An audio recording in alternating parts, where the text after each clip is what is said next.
This is episode 24 of That Time I Got Reincarnated in the same world as an anime podcaster, where we delve into the depths of anime and manga. I'm your host, Isekai Sensei-sama, aka Brad, and I'm joined in this Weeb Kabal by Bento Baggins, aka Ben.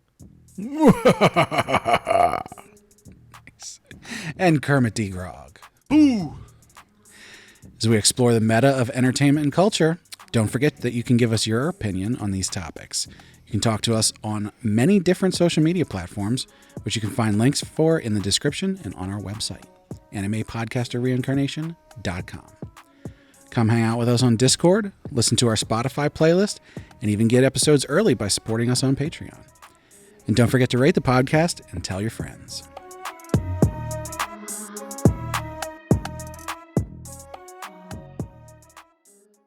Before we dive into everything today, we got a couple news items, some of which are maybe less news and more informational.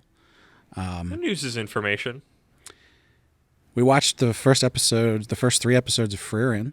Yes. That was quite excellent. Oh my gosh. I was so worried, and I didn't need to be. It was it's exactly what it needs to be. It's perfect. Yeah. It feels like I'm cozy reading a book, except I'm watching an anime. It definitely hits the heart of the manga. It got the vibe, and that was what it needed to do. Yeah. Ben, you didn't watch it yet, right? No. Tut. But I may have watched the next thing. Oh. The next thing? If you were going to talk about Spy Family being back on. I wasn't. We didn't start that yet. I did watch the first episode of the Dang it, we're behind, Brad. You were trying to pull out Ben, but it turns out we had egg on our faces. Yeah, that was just a couple days ago, right? Yeah. I just noticed I started seeing like reactions popping up. Something that I talked about last episode, one of the series that was coming out, I actually found the correct name of it, which is much better. So I just wanted to give that a... Fix it? What was it? What did you say, and what is it actually? I'm giving the disgraced noble lady I rescued a crash course in naughtiness. That was the one last time I had like the very, very long name. Yeah, that one's better. I still remember not liking how you described it, and Ben and I are asking more questions, and you're like, oh no, it's fine. Here's more information. And we're just like going, that doesn't make me feel better, but that name's better, I would say. I can't believe that's the short version, but yeah, okay. The long version went on, it was like 3 light novel titles put together, and it's like, oh my gosh, guys, I've got places to be. In other news, there are 3 other series that I didn't talk about last time, which are starting, that have already started. The 100 Girlfriends Who Really, Really, Really, Really, Really Love You. If you're on the Shonen Flop Discord, you'll probably know what that is. I know. I try not to, but that's me. Red Blade's really into that. My Daughter Left the Nest and Returned an S-Rank Adventure. Actually, a manga I read. I definitely should have had that on the list last time, because that's one I would actually recommend to people. I didn't watch the manga yet, watch the anime yet, but it's a really good manga. So, and also Dr. Stone started. So sure did. I didn't know that. I'll probably check that out eventually. Yeah, put it on the list, sure. All right. That'll do it for the news. Slim news week after last time. I'm okay with that. Yeah, well, everything just started. Yeah.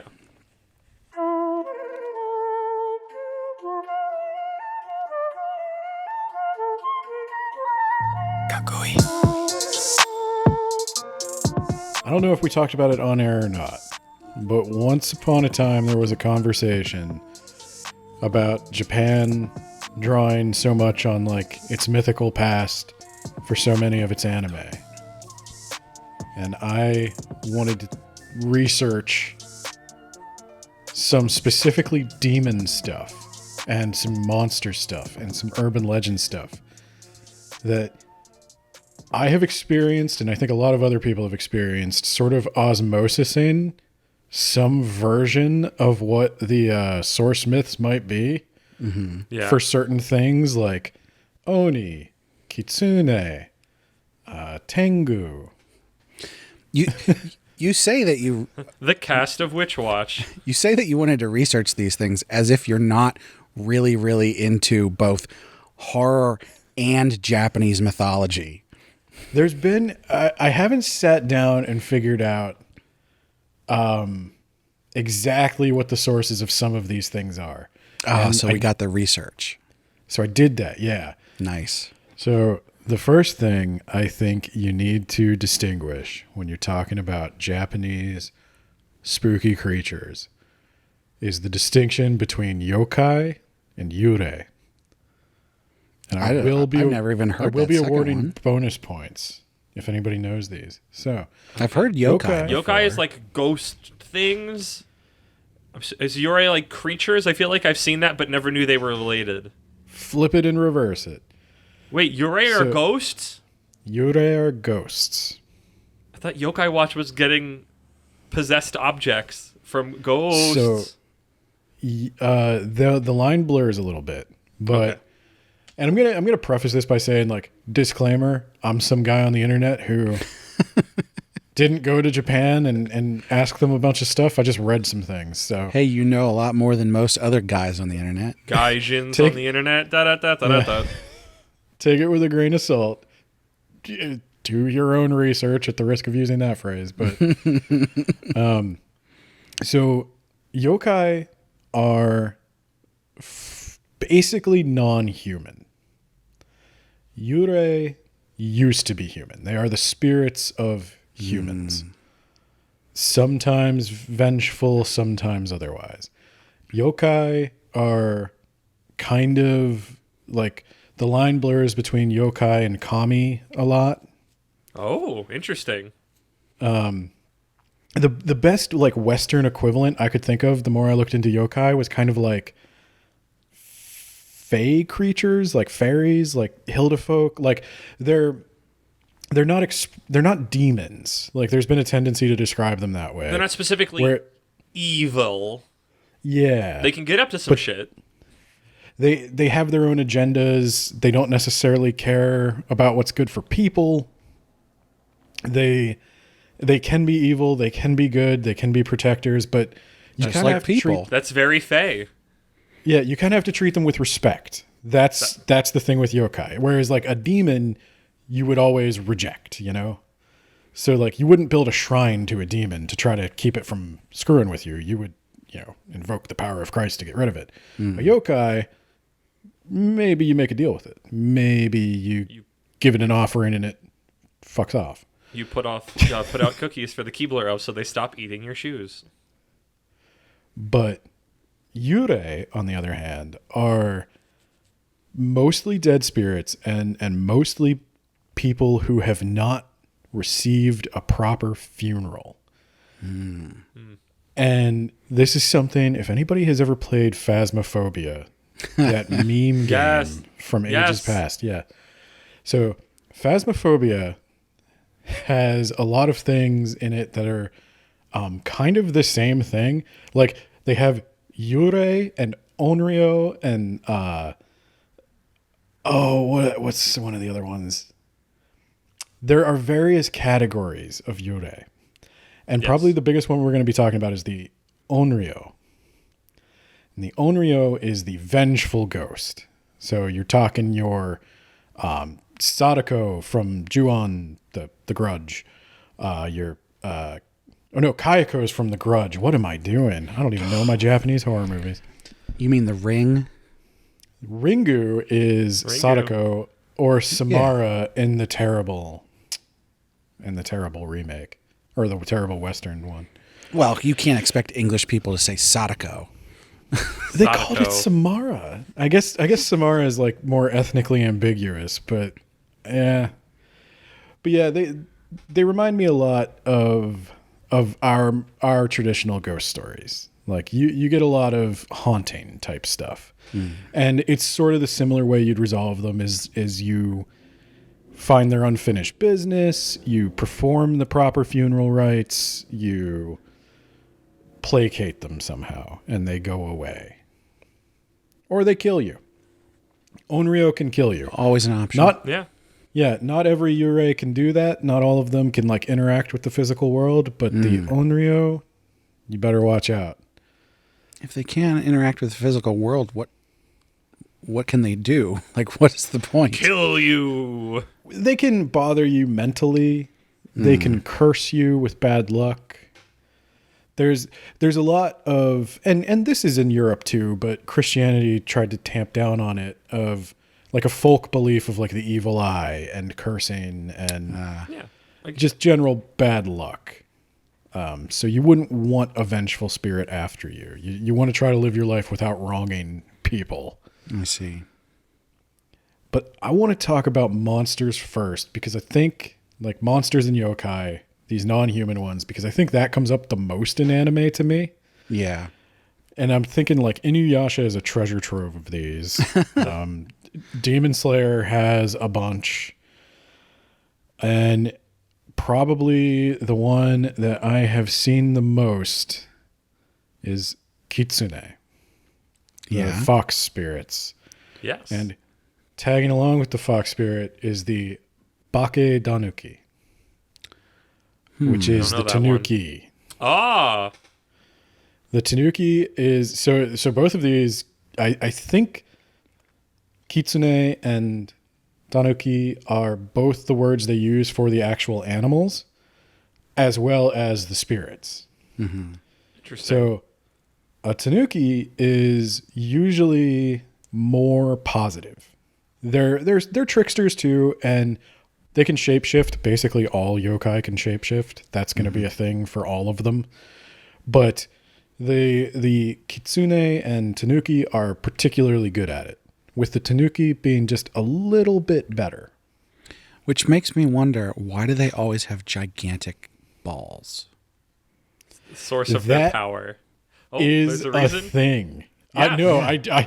I'm sure there is a reason. I don't know it, but that is a huge thing in Don't Tanuki just actually lore. have giant balls? Isn't that just a... I've never seen a Tanuki. But like, in if you could person. shapeshift at will and do it very well, like, why would you lug those around?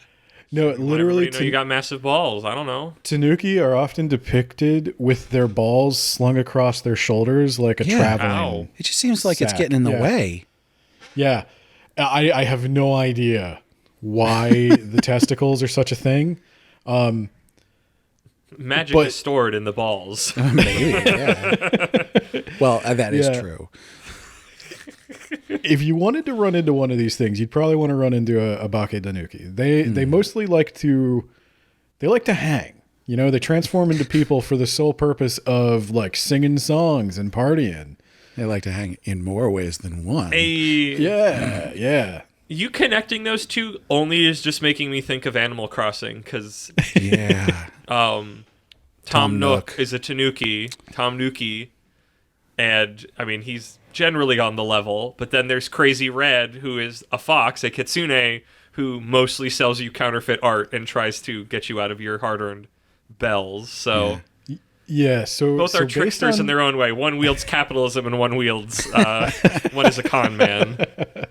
So basically what I've read is that kitsune are more of a mixed bag. You've got broadly two kinds of kitsune. You've got zenko and yako. And your zenko are celestial foxes. They're usually white. They're closely associated with the Shinto goddess Inari.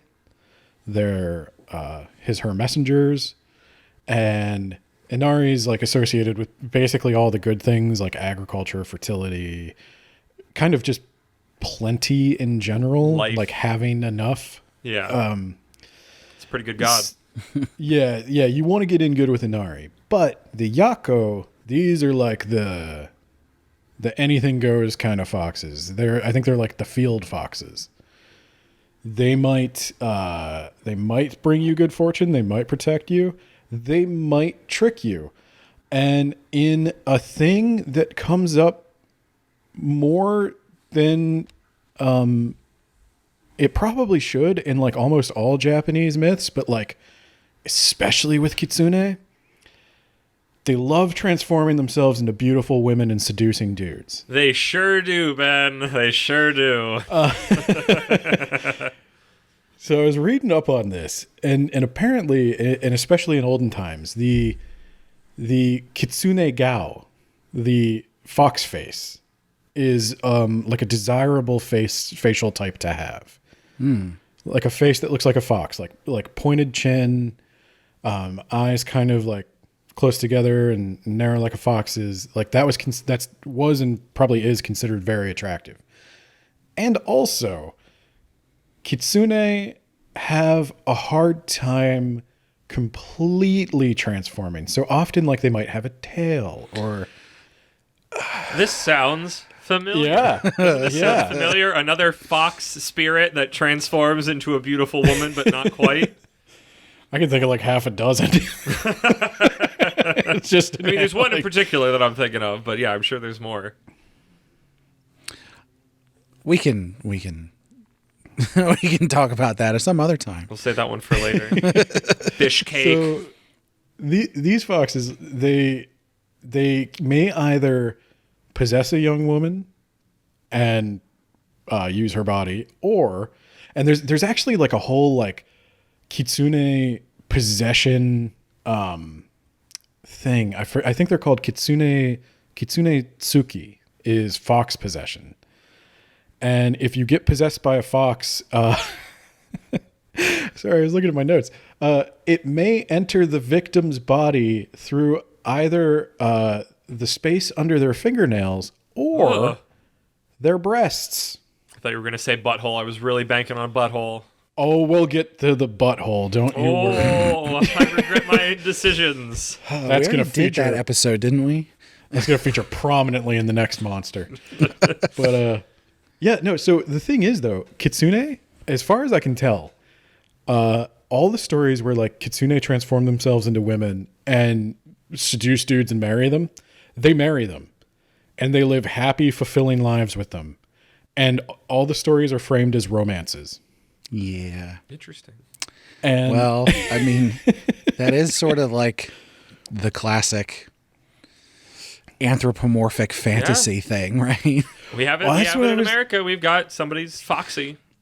I said it's fucking furries all the way down. That was my research. It's just furries. It's nice to know where it came from.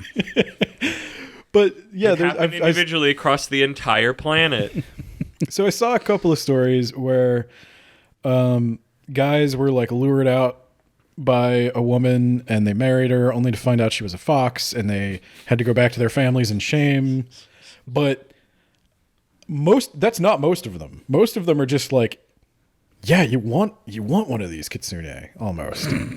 I didn't cheat on you, wife, with a sex worker. It was a fox. I had sex with the fox and it ran away. That makes it okay, right? Right? Well, and these fox women give birth to children, and many of Japan's great like I forget what they're called. I think they're like on myoji or something. There's a kind of like wizard figure in ancient Japan that many of them claimed like fox lineage, the way somebody might claim to be like part fae in Celtic mythology. That's fun. Is that sort of like, like in like a medieval European setting where the king would be like, I have a mandate from God. God said that I'm supposed to be the king. But it's like a lesser form of that. Yeah. Because it's not like Well, God. It's like a spirit. Have you ever heard that Merlin is supposed to have been half demon in some of the legends of King No, Arthur? I've never heard that one before. Yeah, sense. Merlin's in some legends, Merlin's father is a demon. And that's why he has magical powers. And so that's kind of what I've gathered these guys are doing is I have magic, and the reason I have magic and you don't is I'm descended from fox folk. That makes sense. That's cool. Now here, smoke yeah. this weed, and then you can see me do magic. But yeah, and probably the best example that everybody is going to know, I think, I hope I'm not just weird, is as kitsune age, they grow more powerful. And they have a varying number of tails. I wonder what that would be in reference to. I wonder how many they get, Ben. The maximum Probably like number, 3, right? Yeah. Yeah. the top of the chain is, of course, 9. It is, of course, 9 tails. Shocked. Like gasp. And that's important have because said- that's 3 times 3. That's 3 threes, and that's terrible. Many have said that a 9-tailed fox is at least 1,000 years old. But they don't just. So obviously, we're all thinking of They have the most chakra. yes. But when a fox lives long enough to accrue 9 tails, they undergo a transformation, and they become not just a kitsune, but a tenko, or a heavenly fox. Ah. And this is definitely the inspiration for Vulpix to Ninetales in the Pokemon franchise. Because they turn from the typical red of a fox to yellow or white. Yeah. Oh, as yeah, good does point. The Ninetales. But Kurama is orange. Karama? In Naruto. Yeah. Oh, from is that what the Naruto. thing's name is? Yeah. I didn't get that far. I was wondering about Very that. disrespectful. But he's not, I mean, he doesn't seem to be a Tenko. No. We've been talking around Naruto this whole time. No, At if least that's all anything- I've been thinking of the whole time. If anything, he's a straight up demon. Yeah. He's got a lot of the classic demon, you know, the eyes. I don't remember what the translation is for all the claws. tailed beasts. Or the localization of it. Oh, what they're called? Yeah. Yeah, I forget. The Jinchuriki are the people who have them inside of them. Yeah. I forget what the other name is. I think they call them demon. I think they call them demonic. Could be. Well, they do totally refer garbage. to him as the demon fox. There you go. Sometimes, but that was earlier on in the first series. So. Before we Grain of knew how salt. morally gray and complex he was. No, so the next monster I have. This is a monster that I feel has been propagandized into cuteness, but the more you look, the worse it gets. So I want you to think More long so and than hard. than the foxes and tanukis. Yes. I don't think Yes. they're going to be as bad. Okay. Okay, lay it on me. Yes. So, before you jump into any body of fresh water in Japan, you need to beware the kappa. Yeah. Oh, wait. It's a different. I don't remember what that face looks like. People who can't see us because we're recording an audio podcast. I'll tell you what. I'm terrified of Kappa. So, kappa, for anyone who doesn't know, they look a bit like humanoid turtles. In fact, in Teenage Mutant Ninja Turtles #3, they travel to ancient Japan, and the turtles are mistaken by villagers for kappa. Which is, I mean, So- the turtles are way more terrifying than Kappa. Well, let's see. I don't know. We haven't learned about Ben's story. No, they're not. So, the turtles will only kill you. The kappa can do far worse. Oh, okay. So the kappa, they look like human-shaped turtles. They're about the size of like a 12-year-old, and they've got a plate in their head. It's literally called sara, which is the Japanese word for like osara is a plate. So it's a little dish that holds water. It's like a dip. Mm-hmm. And if the water ever spills, the kappa will be severely weakened. Remember that. It may save your life. So to protect Always have that, a straw with you. protect that, the kappa wear hats Oh. or helmets. Or And caps. Hey. hey, yeah. So and I don't know like if this is a thing. I couldn't find anything saying it, but kappa sure does sound a lot like Koopa. I think they're related. I mean, But also they're just like turtle creatures, so yeah.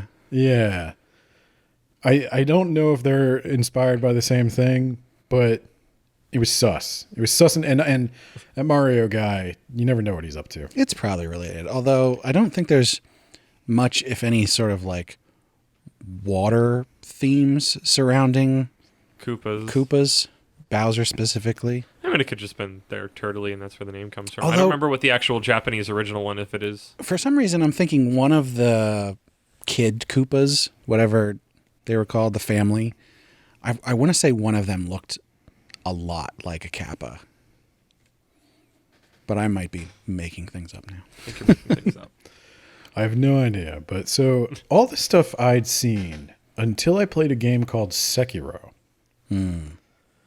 All the stuff I'd seen seemed to suggest that these Kappa, they're like fun creatures. They love cucumbers. They're gremlin-like, you know. They run around. They play pranks, but sometimes they bring good fortune. Sometimes they charmingly prank you. But you know what nobody tells you about Kappas? What Is do that, they well, not tell you? they have 3 anuses. So that's Oh, the here first comes the thing. buttholes. Here indeed comes the butthole.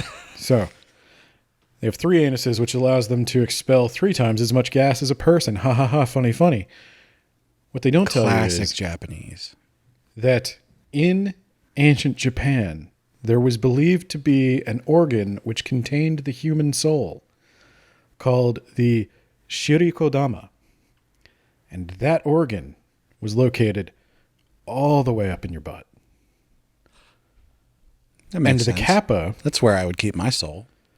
the Kappa would attack people and viciously grab their ass and rip their soul out through their butt. Ah, Wait a minute. Wait.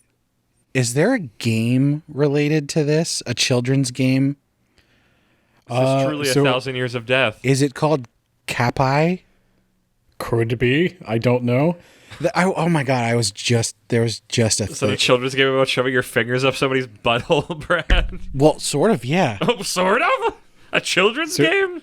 God, I have to look I it can up tell now. you, I have seen this in Crayon Shin-chan, Yeah.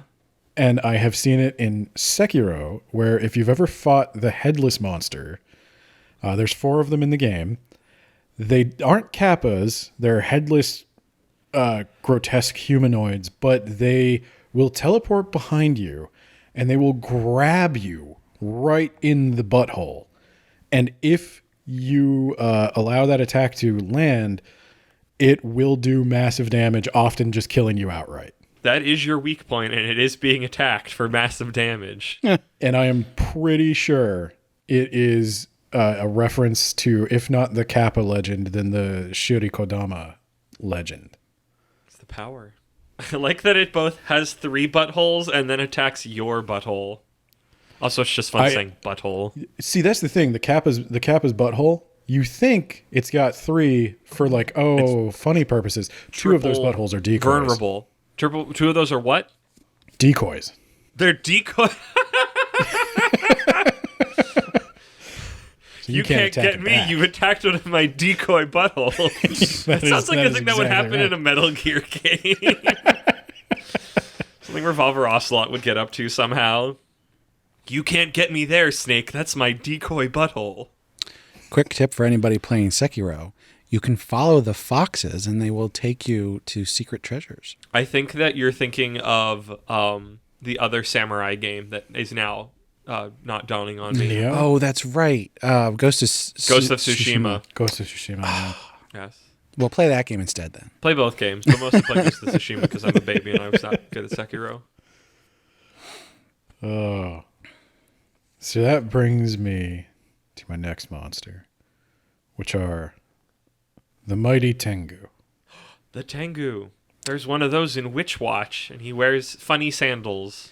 So you're gonna have to give us a real good description of this, because Tengu is a monster that whenever I see it depicted in like a manga, they almost always do it differently. Really?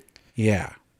So the most common version of a Tengu I have seen has red skin, a giant long nose, Okay, yes.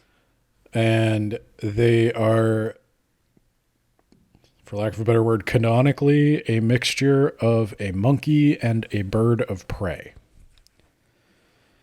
Some of them fly, some of them don't. Some of them have feathers and wings.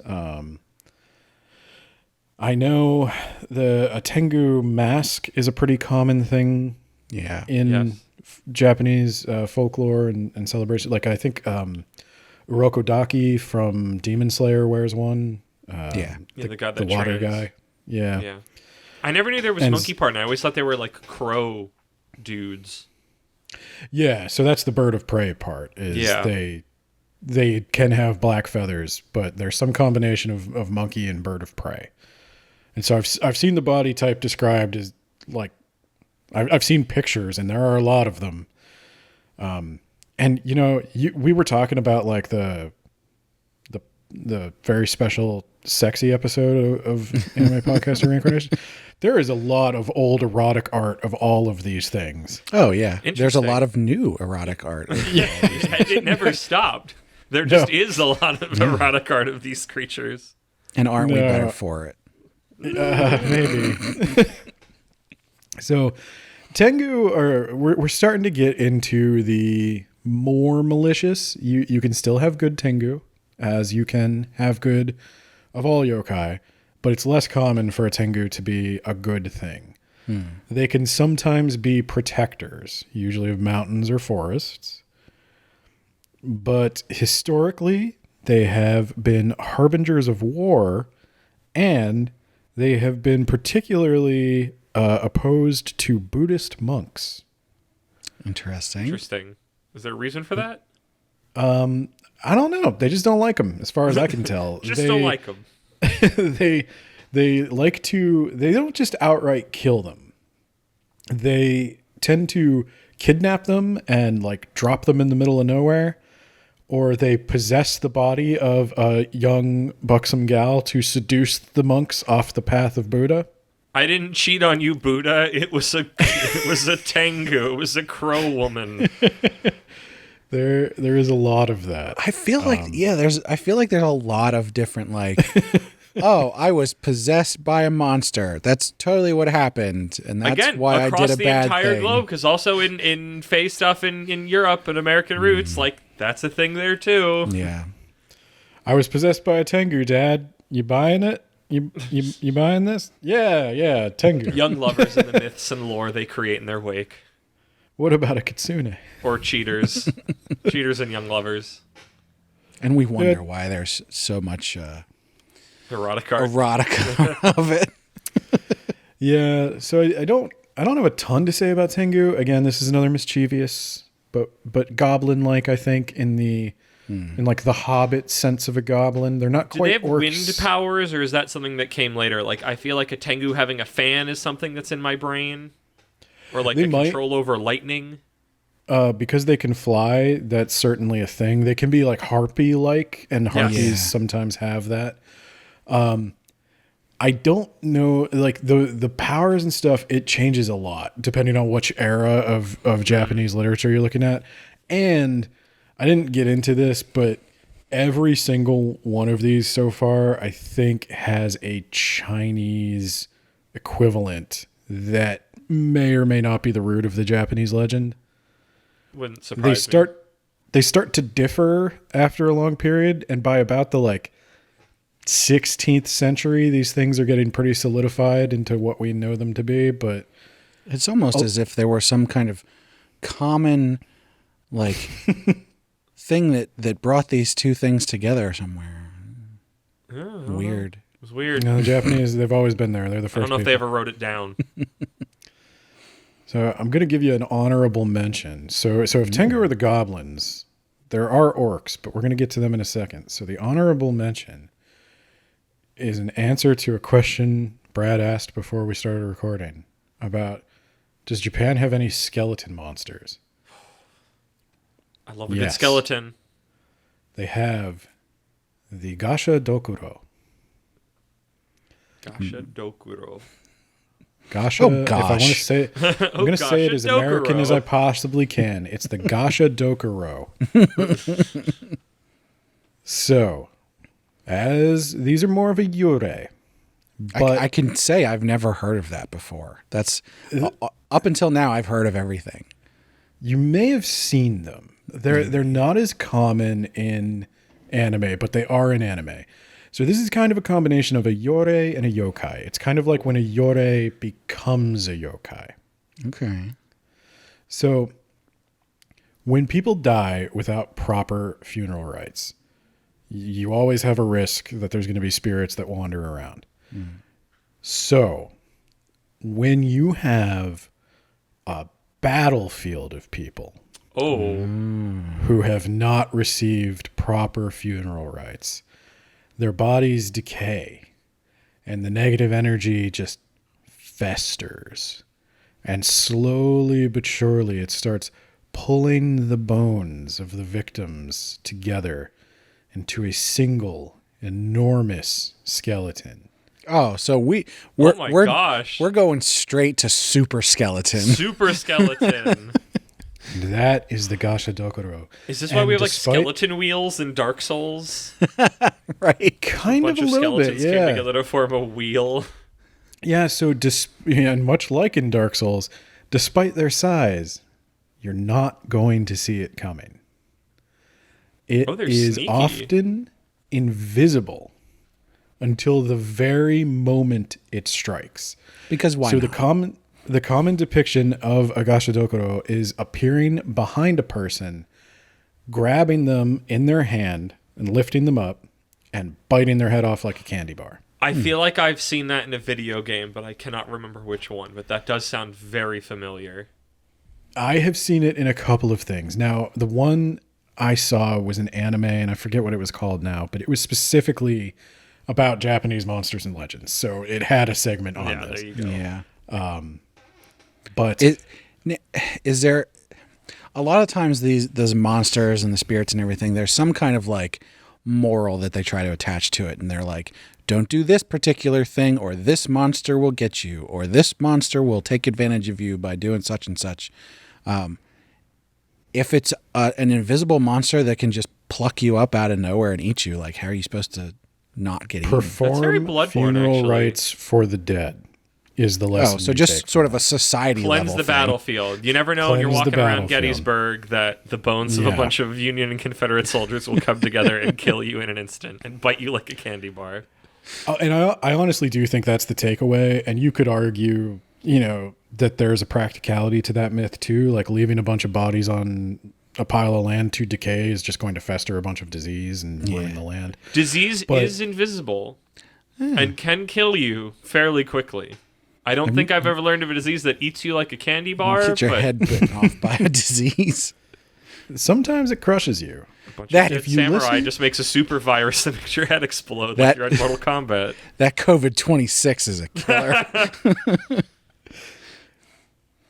If you listen very, very carefully when you're walking through the battlefield, you may get a small clue. It's the thing that winds up giving them their name. It is the only warning sign, the rattling of their bones and teeth that constantly goes, gachi, gachi, gachi, gachi. Interesting. Brad, I want you to edit it in post when Ben is going, you can hear one thing, and just very, very quietly, the opening xylophone bit of Spooky Scary Skeletons is playing at like 2x speed. Just, if you listen really closely. Dun, dun, dun, dun. So I did. I did grab, I believe this is a quote from yokai.com. Oh. Not even yokai.jp. Nope. The earliest record of a Gasha Dokuro goes back over 1,000 years to a bloody rebellion against the central government by a samurai named Taira no Masakado. His daughter, Takayasha Hime, was a famous sorceress. So, when Masakado was eventually killed for his revolt, his daughter continued the cause. She used her black magic to summon a great skeleton from the bodies of her father's dead soldiers, and she used it to attack the city of Kyoto. That's and rad. that is depicted in a print by Utagawa Kuniyoshi. And if you play video games, that is also, I think, the final boss of Nioh. Maybe that's why that sounds familiar, because I've definitely played Nioh, and that seems very a thing. A lot of these creatures sound like creatures that have showed up in Nioh or Nioh 2. I have one more honorable mention. I don't know how much time we have for monsters, but I can do We're one good. more. I love me some monsters. I can do a couple more. But Listen, it's Friday the 13th. We got all the time. For spooky spookies. So, this is going to be familiar to an urban legend that I don't want you to bring up because we will get to it. Okay. But I'll try. if you should find yourself walking the streets of Japan late at night and you happen upon a beautiful woman with long flowing hair, you should be careful because you might be looking at the Hari Onago, the barbed woman. There is maybe just one, maybe they're a whole species of yokai. We don't know. But they always have their long hair loose, sometimes disheveled, and the tip of each strand of hair has a small needle or hook at the end of it. And she can move each strand of hair at will. And this is a monster that's been in all kinds of anime. There's always a hair monster. Yeah. Yeah. And what she likes to do is find young men. And if she finds you suitable, she'll favor you with a smile. But if you return that smile, then she will lash out at you with the hair and slash you into a dozen bite-sized, well, more than a dozen, 1,000,000 bite-sized pieces. Is she a will eat you gorilla? one at a time. You're not supposed to smile at her? Don't be nice to her, or else. You're not supposed, and I would guess this is the lesson of this legend. You're not supposed to flirt with women on the street when you're alone at night. That's bullshit. Don't smile at him. That's the Mind best your time to business. flirt with women. So there's two things about this legend that probably are more important, and don't quote me on this. I'm just going based on like general knowledge. Her hair is loose, which is not usually a good sign, especially in olden times. Loose hair, loose women, lose your soul. I don't think it would be common to see a woman with her hair down. I think that's kind of an intimate moment in olden times. Like normally when you're just walking down the Scandalous. street, you're not fully dressed if you have your hair just loose. Oh my. So if she She might smiles as well at be you- naked. Well, that's kind of the thing. If she smiles at you, what kind of state is she in? Maybe she's drunk. Maybe she's up to no good. Strangers should you know. scowl at each other on the streets. That's how it should be. You can give a polite nod. I don't actually know. That's not legal advice. That's not monster advice. Oh my gosh, I didn't know I was Don't- hitting on every person I pass on my morning jog, smiling at them, going, "Good morning." Yeah, Bow any one of them deeply can and just, say, please don't eat me. just make sure their hair's not down. No, okay. If their hair's down, give them the finger. So, I feel like there's boy. other. I wish I could remember the particulars. I believe it's like a Southeastern Asian country that has a similar creature that is a beautiful woman, but when you really look at them, it's long hair and she's just like guts. Yeah. oh, that Just is floating? the Philippines. Yes. Yeah. I forget what the creature is called, but I do know that monster. But that is the Philippines. There's a lot of Asian long-haired beautiful women that are actually also really scary and will kill you. Well, and I think the common thread there is long black hair is going to feature in every story where a woman tears you apart. It's very beautiful. It is a very beautiful trait to have. Long, smooth black hair. So, but now we got to talk about the most famous, the one that's in everything, even Dragon Ball.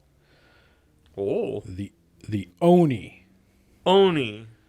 And that's probably the one that everybody's heard of because it's like, that's also just what people say when they are talking about like demons or whatever. If I had an Oni who I thought was cute and was my buddy, I'd call them Oni-chan. You know, you said you were going to do it and I still wasn't ready for it. Yeah, isn't that the best? When you know a joke's coming and it still bops you anyways. So Oni, this is what Japanese samurai masks are made to look like. Yes. Oni. So a lot of people have described them as ogres. More recently, with the Dungeons and Dragons and such, they're called orcs. Basically, what an Oni is a really, really big, strong, humanoid thing. They come in both male and female. They come in every color. They, of course, like everything else, can shapeshift. Possibly into a young woman to lure you away. The female ones are called One-chan. Hey. But these are the ones that are, you know, they could be protectors, but this is where you're starting to get into Oni are almost always bad. You want to avoid an Oni because they can rip you in half, and they probably will rip you in half, and then they might eat you. Don't they also have like giant clubs as well? They're shown with giant spiked clubs. Yes, they all, you know, they don't all, but most of them carry a giant club. They also may have powers over thunder and lightning, perhaps even other elements. Oh yeah, I have seen that a lot. Interesting. Okay. So yeah, if you run into an Oni, they could transform, so you can never know. So again, never trust anybody. That's an important thing. Everybody Don't can be trust Yokai. anyone. Well, and don't forget their favorite food, onigiri.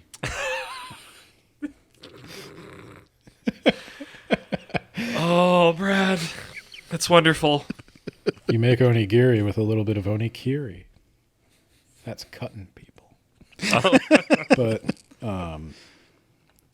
so the other thing is they all, now if you see them in their true form, they're going to have horns, they're going to have tusks. Hence the ogre orc comparison. They're also probably going to have wild hair. And yeah, you might get away with offering them something and being about your business, but more likely than not, if you wander into their territory, you're dead. If you want to be thankful, you'll say, Onigaishimasu. Is that thank you? Did I flip this joke?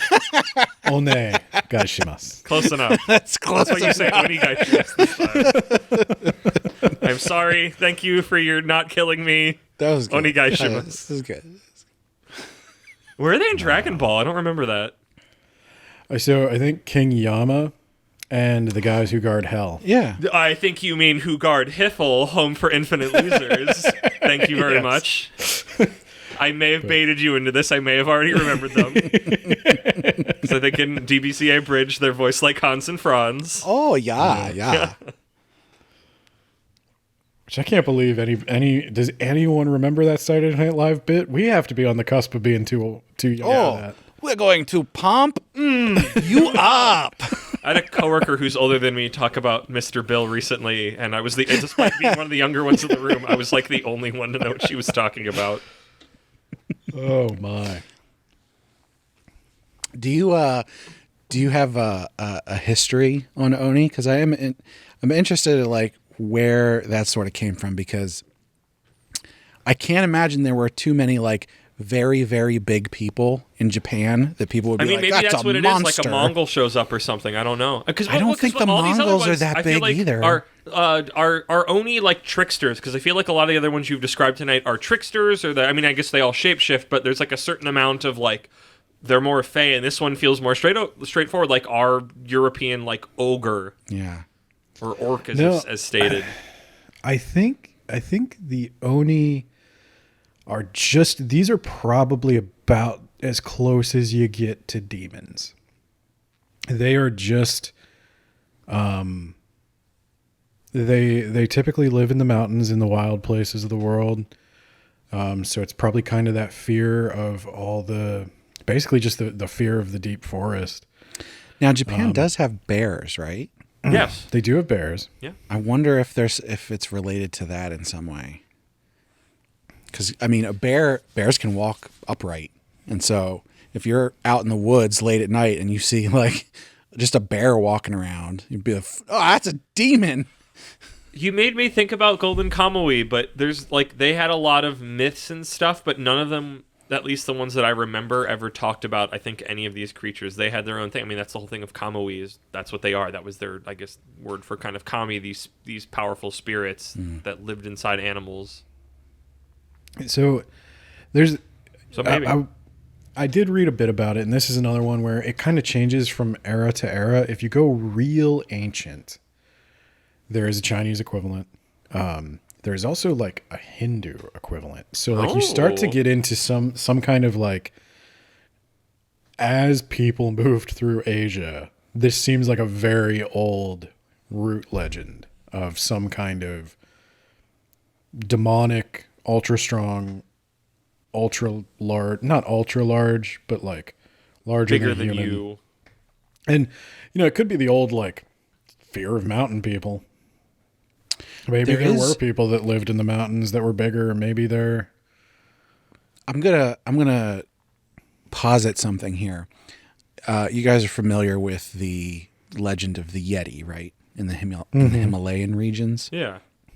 And how most likely that stemmed from the Gigantopithecus, which was a humanoid ape creature that was alive, hundreds of thousands of years ago, and potentially up to and alongside human beings within, 100,000 years.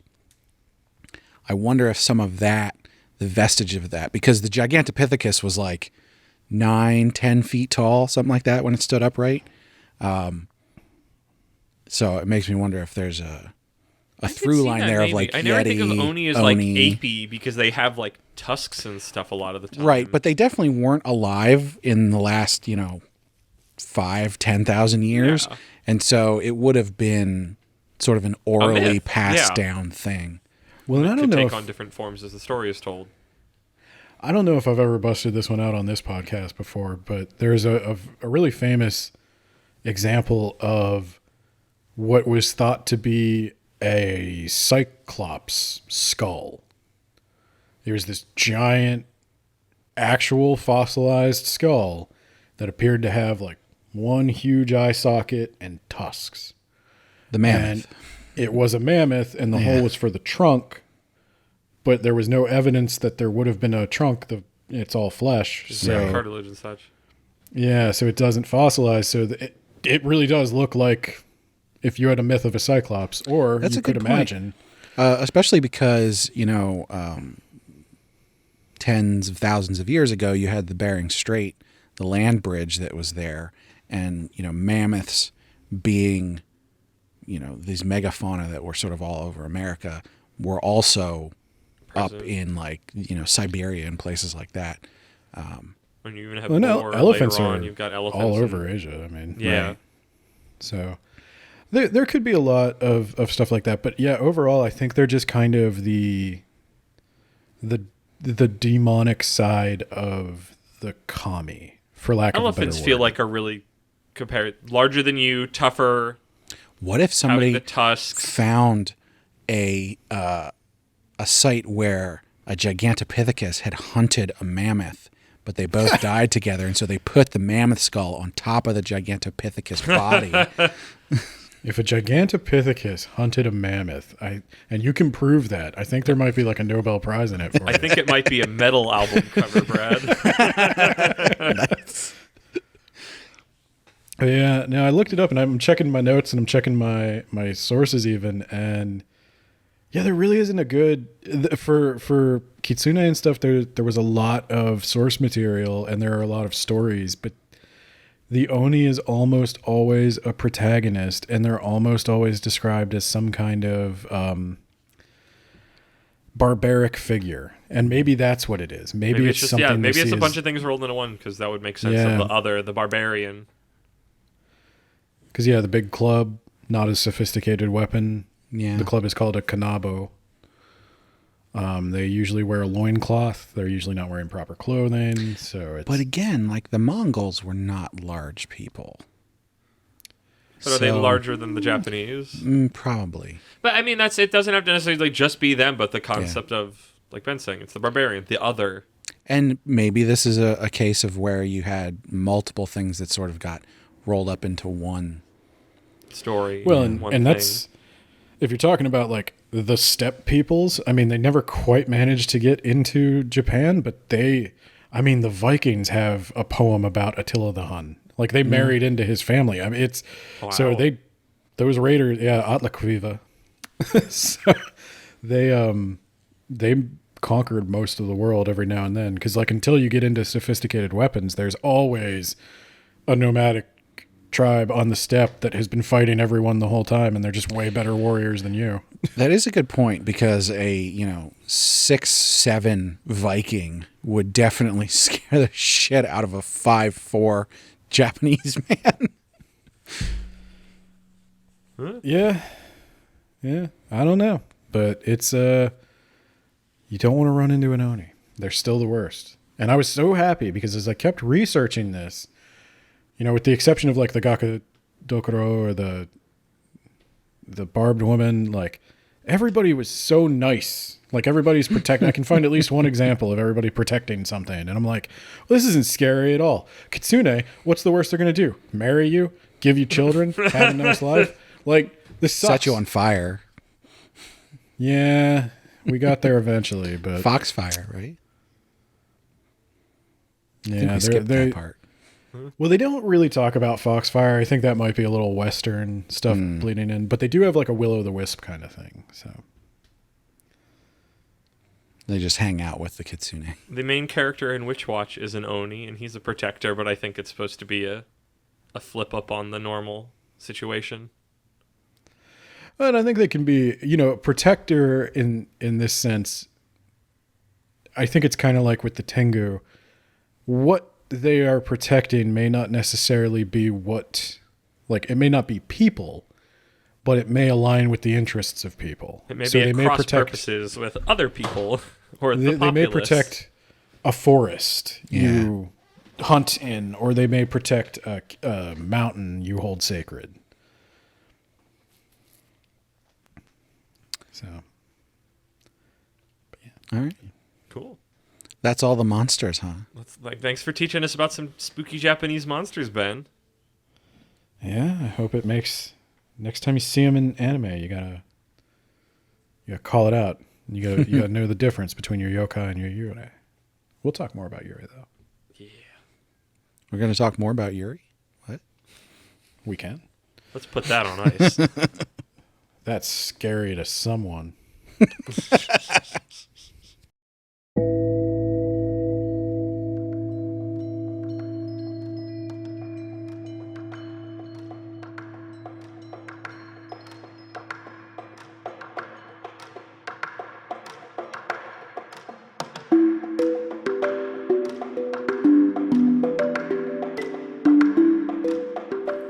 So Ben, there was this manga that I saw today that I recognized what the legend was, or the urban legend as it was that it was based off of.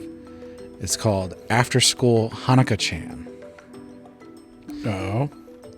And I don't know how much it actually matches up to the urban legend. My understanding of it was that there was a woman, as you described before, who would come up to a man in the middle of the night and ask him if he thought she was pretty. And she would then, I forget exactly how it goes, but the gist of it is, yeah, go ahead. I was going to say, I might have to stop you there. Would you like to hear the story? Oh, okay. We'll do it that way. So now this is Hanako you were talking about, or is this another story? I think it's Hanako. Is there, it sounded like you said Hanako before, but it sounded a little different. Is it a different thing? Haruko? I'm going to Americanize it just to make it simple. Hari Onago. Okay. So I will tell you about Hanako-san, and then I will tell you another story because I think that there might be two conflated. And then I will tell you a story that conflates the two. Nice. Fun. So I'm going to need you to put yourself in the mindset of a third grade girl. Done. Okay, I And think I'm then, there. Did you know that there used to be a girl who went to our school, and back during the war, she was playing hide and seek when the air raid alarm went off. And everybody assumed she made it because everybody stopped playing, but she didn't hear the air raid. And she was in the building when the bomb fell. And she died there. And some say she still haunts this ghost, or she still haunts this bathroom to this day. Or perhaps you might have heard the story about the little girl who was bullied viciously for some minor blemish or something. And she slit her wrists in this very bathroom. Or perhaps you may have heard of one of the other 12 dozen girls that died brutally in this very bathroom. We really should do something about it in this bathroom. This keeps happening. No. There are many, many Hanako-sans, but the beats are usually the same. Something It's about a usually- toilet. By the way, It's I'm a young definitely girl. conflating this with the other thing that I was starting to talk about. Yes. Yes. But there is a story specifically that conflates them. So, in my opinion. But, so, if you're very brave or very stupid, you could summon Hanako-san. And, in fact, I dare you to. That's how this is going to go. Why does every culture have a go in the bathroom and look in the mirror and a say spooky this thing? I feel like we're finding more and more. We found it in our last mainline episode. We're finding it in this one. It's all just the same thing in different flavors. So you might say, you got to go up to the. Now this works especially well if your school has 3 floors, and you're in 3rd grade, because you go to the 3rd floor bathroom. You go to the 3rd stall from the door, and you knock 3 times. 333. That's half of the number of the beast. A number that has no relevance in this culture. 3 times 3 times 3. That 9 tails, and then Is 9 their spooky number? I don't know, but there's a lot of 3s with Hanako. Okay. Maybe it has something it's to do. 4 in China, right? Isn't that the one that sounds like die? Yeah. Yeah. There's that in Japanese too with she and yon. But so yeah, you go, 3 times, and you ask, is Hanako here? And will you You do hear it? a reply that says, Bloody Mary. That says, I need TP. I've been stuck here for hours. Please help me. Will you ask if Hanako is there? I mean, I'm not gonna, because I'm not gonna go in the women's restroom. Well, there is another anime called Toilet Bound Hanako-kun. That's what I was going to think of, but I've seen that in manga places. So you could maybe go there. I think he actually haunts the We'll girls' exercise bathroom Hanako-san from this by moving all to gender-neutral bathroom. now. Oh, that would confuse Hanako. So if It's you very won't, centerways about gender. if you won't, I guess I'll tell you what happened when I did it, because I'm very brave. So,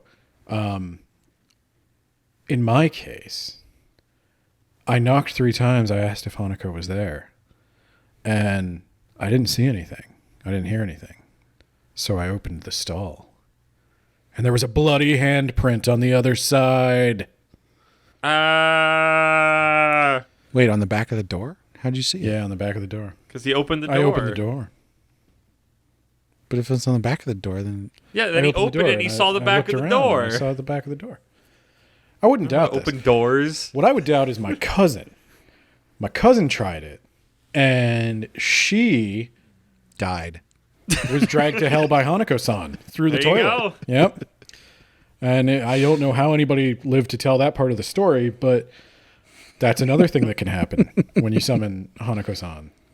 You may see disembodied body parts. You may hear Hanako's voice reply. It's unclear. You might smell something really terrible. Yeah, there is that. It's unclear, like what the motive. Much like Bloody Mary, where it's like she either shows up and scares you or scratches your eyes out. I don't Any know why sort of you'd number want of things to. that a child could imagine being this terrible adult horror thing that could happen to them. Yeah, initially I thought about doing like a thing on all the school urban legends, but many of them are not Hanako drags you to hell. Some of them are just like, oh, if you make a wish at this tree, it'll come true. I don't care about those, that. though. I am such a sucker for urban legends like that are just so. They seem small, but like I'm a sucker for them. I love them. So I will say, if you like all of them, check out Toilet Bound Hanako-kun. That story goes through all. The plot is that the spirits of the school urban legends they constantly wind up getting into trouble or overreaching their grasp, and Hanako-kun is the one that keeps them in check. Oh, that's fun. Yeah, I'll check that out. It's interesting that Japan's spooky bathroom ghost is like a person, is like, this was a past student. Ours is like, this is a woman from ancient Europe or medieval Europe. Well, don't forget Candyman. I know. Was he ever like non-movie like known? Like I've only heard of Candyman via the movies. Based on a short story by Clive Barker. Yes, not a Who is urban British. legend, and maybe it was. I don't know, but I doubt it. The Candyman can.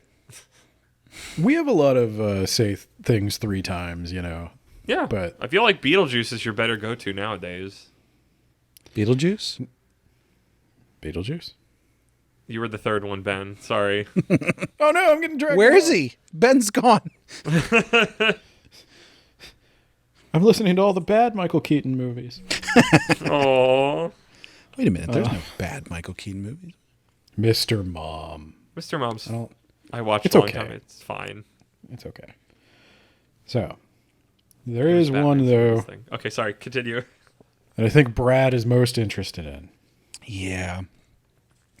So, you're walking along in Japan. See a woman with long black hair. You don't wave. You're not stupid. Wait, didn't we already do this? Well, this time you didn't wave. Last time you waved and then you died. You walked past like 6 women with long dark hair, and you've survived all 6 so far. You're not about to let this one get you. That's 2 threes of women. I keep accidentally doing it now. So, but you have to stop and look, because this woman has particularly, pale, creamy skin, and that's important to you. That's the thing that we're attracted to for some reason. And she also has beautiful eyes. Everybody likes beautiful eyes. That's true. And if you look very closely, you may notice she's carrying something, and it looks like scissors. Yeah, maybe she's a seamstress. Maybe she cuts hair. I don't know. But also she's wearing a face mask, and is that blood seeping through it? So you got to get out of there now. This is just to be clear. These are not gigantic scissors, right? They're just regular size scissors. They're big. They're like shears. You got Okay. big. Are we going to scissors. get to the gigantic scissors later? Is this the Scissor Man? This is not the scissor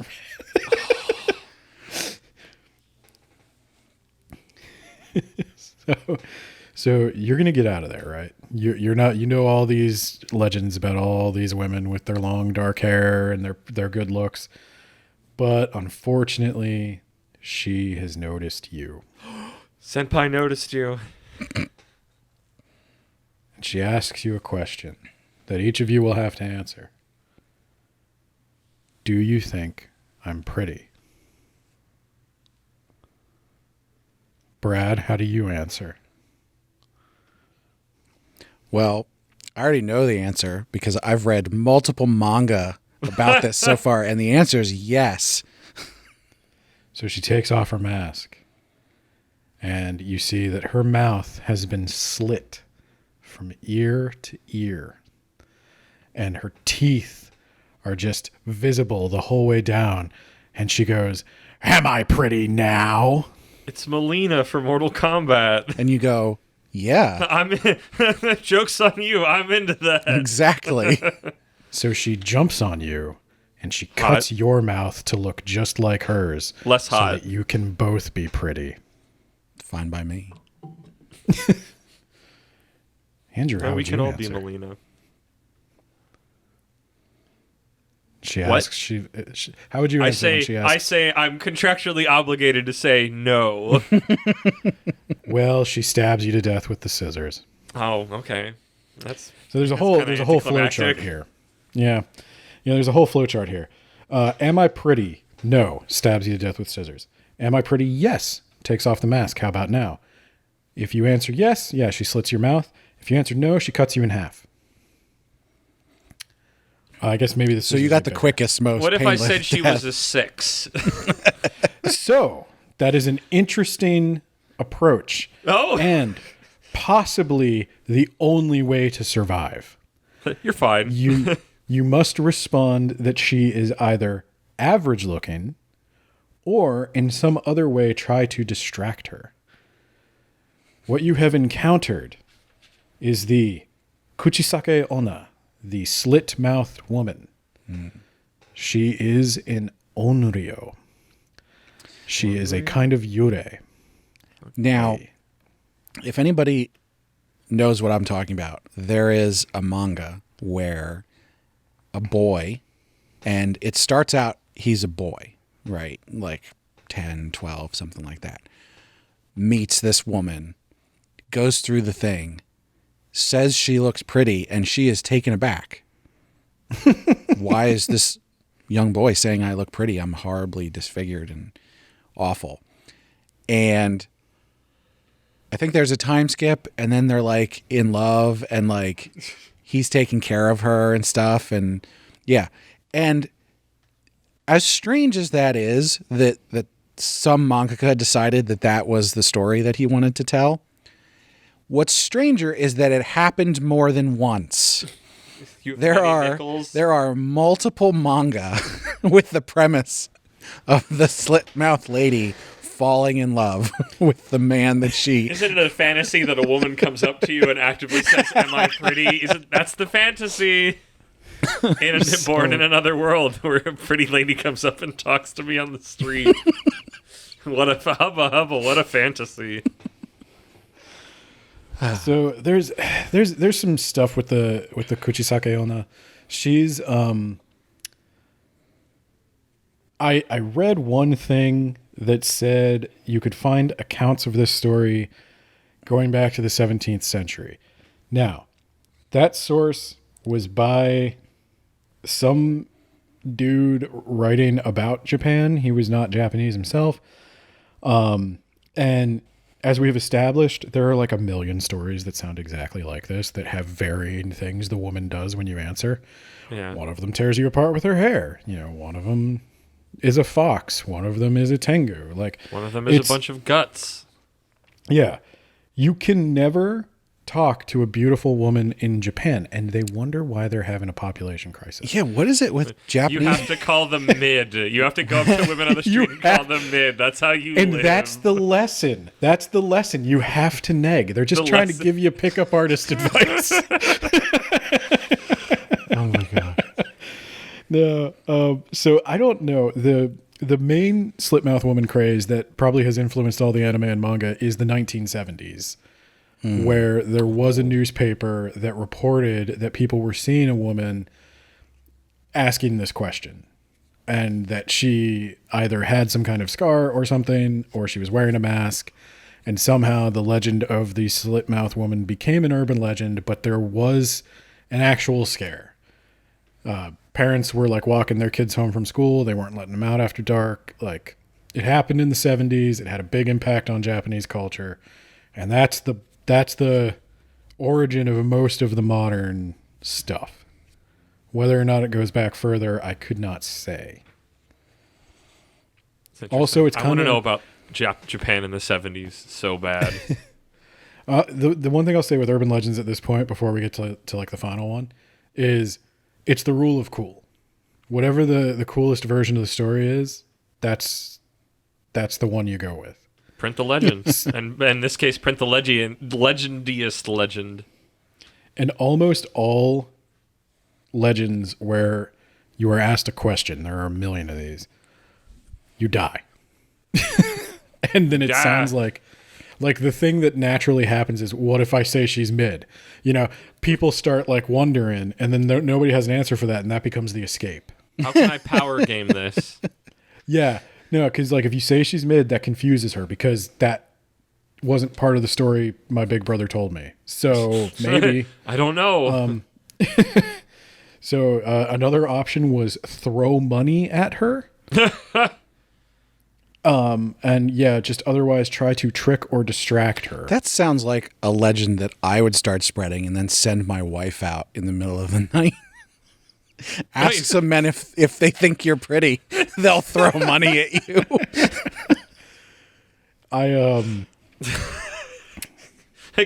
Just think you're a homeless person. Here's a couple dollars. Please leave me alone. Okay. So let's take another scenario. Let's take another scenario. Hypothetical. Does this one have a flow chart? No. This one's a little more straightforward, I guess. More unpredictable. So you dodged all of the long, dark-haired women on your way to the train station. But unfortunately, you had a lot of that really greasy, like hot pot stuff. And now you have to go to the bathroom. So you're in the second most dangerous place in Japan, a Japanese bathroom. Oh gosh. Wait, what's the first most dangerous? The street? Just on the street. Yeah. Yeah. In the proximity of long-haired women. Yep. You're sitting in a bathroom stall in the train station. The outer door opens. You can kind of see the light, but you don't hear anyone enter. You don't see anyone enter. But the light does flicker a little. There's that staticky sound. And you hear a classic horror movie. Yeah. Yeah. You hear a strange noise. Tick. Tick. And then through the gap at the bottom of the stall, you see a pale woman with long, disheveled, dark hair. Oh, no, she followed us into the bathroom. And she's dragging herself across the floor. And the noise you heard, teke, teke, is the sound of her elbows slapping as she almost army crawls through the room. Let me get at that dick. And as she pulls herself closer, you see that the woman is dragging a pile of bloody viscera behind her. The lower half of her body has been cut clean off. And you don't have time to wonder. You don't have time to wonder how it happened, because now she's under your stall. And I mean, she got ran over by the train, right? Meet yours. Maybe she got run over by the train. Don't metagame this. Trying to expand on the lore. I rip the loudest fart I possibly can. I roll for initiative. 16. So she looks right into your eyes, and with a series of rapid jerking movements, she's grabbed you, and she's right in your face and Jerking you. She's jerking you. Back and forth, up and down. Right off the toilet. Jerking you right off the toilet. But she... I like that our horny episode was last month and this episode. You know, it's an integral part of horror, too. Yes. That's true. Titillation is a Yeah. part of horror. Yeah. So she asks you in an almost demonic voice. Boxers or briefs? Sorry, I'm gonna stop. It's too easy. No, it's good. It's good. Where are my legs? Where? What's the Batman line? I've lost it. Where are the drugs going? You guys, God, I hope that comes across to the recording that you guys said that in perfect. That was in stereo. Swear to me. Swear to me. You know what? Canonically, she asks you that as well. Just swear to me. I mean, I'd tell her, did you get run over by a train? Your legs are probably still on the train tracks. Yeah. What's the bag? By God, it's viscera. Very Brad, large, rotund wrestler man. This really is how D&D goes. Brad, she looks at you. She wants more detail. She's confused by what you said. It sounds right. You get the vibe that you've kind of gotten through to her, but she asks again, where are my legs? It's at this point that I remember that I don't speak Japanese. Roll a history check, Brad. All right. Has to understand language. Okay. We'll say Do I add my int to this roll? You add your into the history check and your proficiency if you're proficient. All right. So we'll say you pass. I rolled a 12. I have a +5 int. My proficiency, I don't know how this goes. So your proficiency is what level are you? 5. At level 5, you have a +3 proficiency, I believe. Nice. So the check was a 15. You passed. So you remember that you heard a story of Kashima Reiko, a local woman who was beaten by a gang, and then in her delirious attempt to find help, she accidentally crawled onto the train tracks. Oh, There no. you go. And so you are able to tell her the exact site where she was run over, the Meishin Expressway. And you tell her the exact location. I don't actually know the exact intersection, but it was the Meishin Expressway. And I also have good news for her because in the last campaign, I actually wiped out that gang's hideout. So I've already avenged her. You've already completed this quest. So we'll give you a point of inspiration for that. But yeah, so you pass. She vanishes. I was really expecting this return to the bathroom was that like a hand was going to come out of the toilet and poke you right rip out in your death shirikodama? organ. Rip out your soul. Yeah, there's all this toilet talk. All I can think of is that weird hand that you have to give TP to in Majora's Mask. Yeah. Like that's just a bathroom when you're on the can. That is a very vulnerable spot, and a hand coming up underneath you. There's already legend in Japan in general about hands being stuck up there and killing you. Like that's an urban legend right there. That's what that's about. Okay, but this wasn't very fun because Brad passed the check. So Andrew did not pass the check. I know Kermit's not getting it. Kermit did not pass the check. And I don't understand Japanese. I don't know where. I'm bad at Nihongo addresses, so I had no way of hanashimasen. telling her.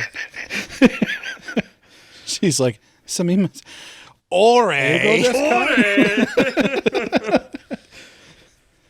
So Kermit did not pass, and so unfortunately, Kermit is found the next morning by a very, very traumatized janitor. You didn't know where her legs were, and so now yours will have to do. Yep. Yep. She's wearing my pants now. Hey, if she's walking around on his legs, she won't terrorize anybody else. That's why right? she asked boxers or briefs. She wanted to know what she was getting into. Literally into. Yeah. E. So, Ben, since I survived that one, Yeah. now I'm going back out into the night, and I'm walking down the street. I think I'm probably going home because I was drinking earlier. I'm a little drunk though, and I just had a traumatizing experience. So like I wanna keep going, but as I'm walking, I start hearing footsteps behind me that are coming up faster than I'm walking. What should I do? Oh no, I don't know this one.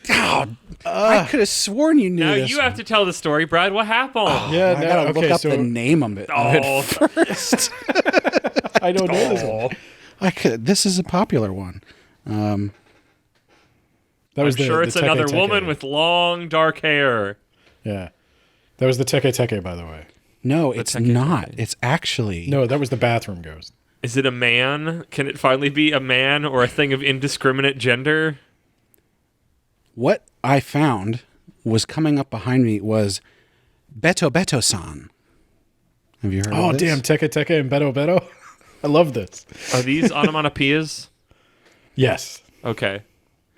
Beto San is known as the Footsteps Yokai. Is this the speed granny from shoot, I can't Don to Don? Now, the way that you need to deal with this is when you hear the footsteps come up behind you, you must step to the side and say, "Oh, please, Beto San, you first." And Beto San will pass by. And if you don't, Beto San is actually just a giant fucking mouth and will eat you. And the moral of that story is get out of my way. I hate slow walkers. Yeah. You're supposed to say coming up on your left or coming up on your right. It's the job of the runner. Let's see if there's any more Cyclist. interesting information on Beto San here. I'm so disappointed in you, Ben. I've You never didn't pick heard this that one. one. This is one I heard this one like a long time ago. I love more urban legends. I can vaguely remember urban legends from Mob Psycho. Here we go. For most of its existence, Beto San was a purely oral yokai. It embodied the sound of someone following you down a dark street at night. The Beto brings to mind wooden clogs on hard streets, although Beto San can be found wandering both city and country roads. Sounds very Tengu. Legends of Beto San come mostly from the Udo-gun in Nara Prefecture, and from Shizuoka Prefecture, where Beto San only travels the mountain roads. So, Tokyo, you're screwed, but most other cities are fine. I mean, if I learned anything from Jujutsu Kaisen, there's a lot of negative spirit energy in Tokyo. If All right, you Ben, can imagine a creepy thing asking you a question, you basically got the next urban legend. That's pretty much all it is. Ben, I will send you this page so you have it for your records. Send me. I want to learn about There more we urban go. legends. I love urban legends.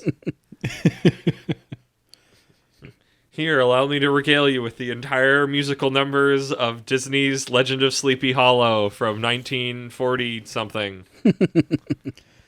So there is another urban legend I could do as kind of a bonus. Now I don't have notes on this one. I'm just going by memory, which is the best way to do an urban legend. Well, that's how I just did it. Yeah. Well, I had to look it up. So I don't remember, I didn't include this one in the main ones because I couldn't think of a fun way to tell it. So imagine it is 1998 and you are on your Netscape navigator and you've gone to maybe a sketchy website and you get a pop-up. Do you want to see the Red Room? And once the pop-up loads, it starts playing a voice clip that starts to say, do you want to see the... And you close it. This sounds Because- like the beginning of an isekai. It could be. So you close it, but then another one pops up. Then another one pops up. And then another one pops up. And before you close them all, do you want to see the red? Do you want to see it? Do you? Control Alt Delete. And the more you close it, the more pop up. Until eventually you have to let it finish speaking. Do you want to see the red room? There's only one box you can click, and that is hi. Hi. Apparently, this is a Probably computer okay. you can't turn the power off on. You know, my big brother didn't mention whether or not the guy turned the power off. I guess he didn't. Or we can make this creepier. These pop-ups keep coming and coming, right? And there's only one button. It just says hi. And I'm not going to press that button. So I press the button on the front of the computer to just shut it off. But it doesn't work. They keep The coming. computer It's still won't on the shut screen. off. So I stand up and I walk around the back of the desk and I pull the power cord right out of the back of the computer. Because obviously that will solve the problem. I walk back to the front of the desk and look. The computer is still on. Do you want to see the red room? Hi. You click OK. And then a series of images flash of red rooms. Men, boys, weebs of all kind, dead in their computer chairs, throats slit, wrists slit, heads cut off, various limbs missing, disemboweled, image after image displays. Oh, you're just on facesofdeath.com. It's just a link Except to their. then, Don't look at that website, It's by the you. way. I'm not going to. Don't worry. Nobody should.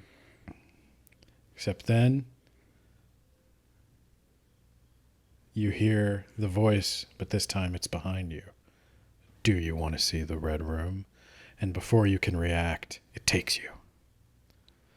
The next day, let's be real, considering who's likely to listen to this, your parents find you the next day. And you have had your throat completely slit. Your head is almost cut off. And written in your own blood behind you on the wall is the red room.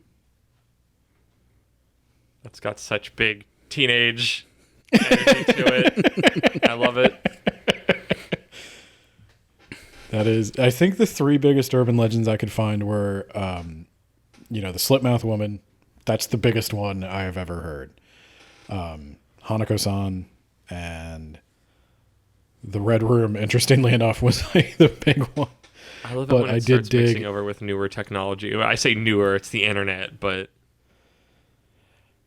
I can't remember if the elevator game is Japanese or if that is just really popular in Japan. what's the elevator game? I don't remember the exact rules of the elevator game, but essentially you get into an elevator. And you press 3. You might press 3. I think you go to the top floor. There is a certain number of floors you need to have, so you want like a properly tall building. You go to a certain floor, but like if somebody gets on, you have to get off. And then you have to start over. You have to go back down to the first floor and try again. If you don't, you could wind up in another place. So essentially this is like deeply tied into the backrooms stuff. If you're familiar with any of that. Oh, interesting. The elevator game is like one of the ways you can wind up in the back rooms. That feels like a very non-nation specific. That feels like an Yeah. internet level. A lot of these are like various Chan boards Yeah. type origin stuff, but yeah, those are the ones I know I'm the most familiar with. I don't know if you guys have any other good ones. Well, I had the one that I like the Bento I Baggin, could have man. sworn that you would have on your list. No. Because if I've heard of it, how could you not have? I didn't even see that in any of the like. I even went to see if there were any like ones I didn't know, and I went to like a bunch of top 10 sites and everything, and they were all Slipmouth Woman, Wow. Teke Teke, and Hanako. When you say elevator game, this is in no way an urban legend or even scary, but it reminds me of the game Get Down, Mr. President, in which when you and a bunch of your friends are in an elevator everybody puts one by one puts their fingers up to their ear like they're holding like a little like earpiece, and the last person to not do it is the president, and everybody dogpiles them. Probably don't want to do that in an elevator, though. That's I don't remember. That was what it was described to me as where you play when you're just kind of in an enclosed space. Also, Ben definitely wouldn't want to play that because he's traumatized from elevators. So what I'm seeing is the elevator game. I looked it up. The elevator, I had to know. It is either Japan or Korea. Yep. Everybody loves the back rooms. So here's how you play. You, I think you need at least 10 floors. And we're going to have a special guest appearance. So here are the rules. First, press the 4th floor. Do not proceed if someone enters the elevator. Or if one of the players leaves the elevator. If someone does that, you have to start from the beginning. Press the 2nd floor. And again, if anyone enters or leaves, you have to start from the beginning. So you press the floor, you go to that floor. You press the 4th floor, go to the 4th floor. Stay in the elevator, press the 2. Yep. Okay. Press the 2nd floor, press the 6th floor, press the 2nd floor, press the 10th floor, press the 5th floor. Now, if a long, dark-haired woman enters the elevator... Oh my God. Oh my gosh. It doesn't say a long, dark-haired woman, but it does say if a woman. Ben, I now really want to play this game the next time I'm on a cruise because I know the boats have at least 10 floors and just go out at like the dead of night and just start riding the elevator up and down. If the long, dark-haired woman of every urban legend gets on at the 5th floor, do not look at her. Do not speak to her. Do not make eye contact. Do not shake their hands. Do not pass go. Do not collect $200. This is exactly how it's written. Do not look at her. Do not speak to her. And definitely do not talk to her. Call her mid. That woman is not human. If you speak to her, she will decide to keep you for her own. I mean, that sounds... I mean... Just a coworker. Hey, Brad, how you doing? You have any plans for the weekend? Don't talk to her. Don't talk to her. Press the 1st floor. Do not proceed if someone enters or if one of the players leaves. If someone does that, start from the beginning. I thought you're not supposed to leave when she gets in the elevator, though. You don't talk to her. You can't leave. If she gets in, you just do this. Okay. So the elevator now will either ascend or descend.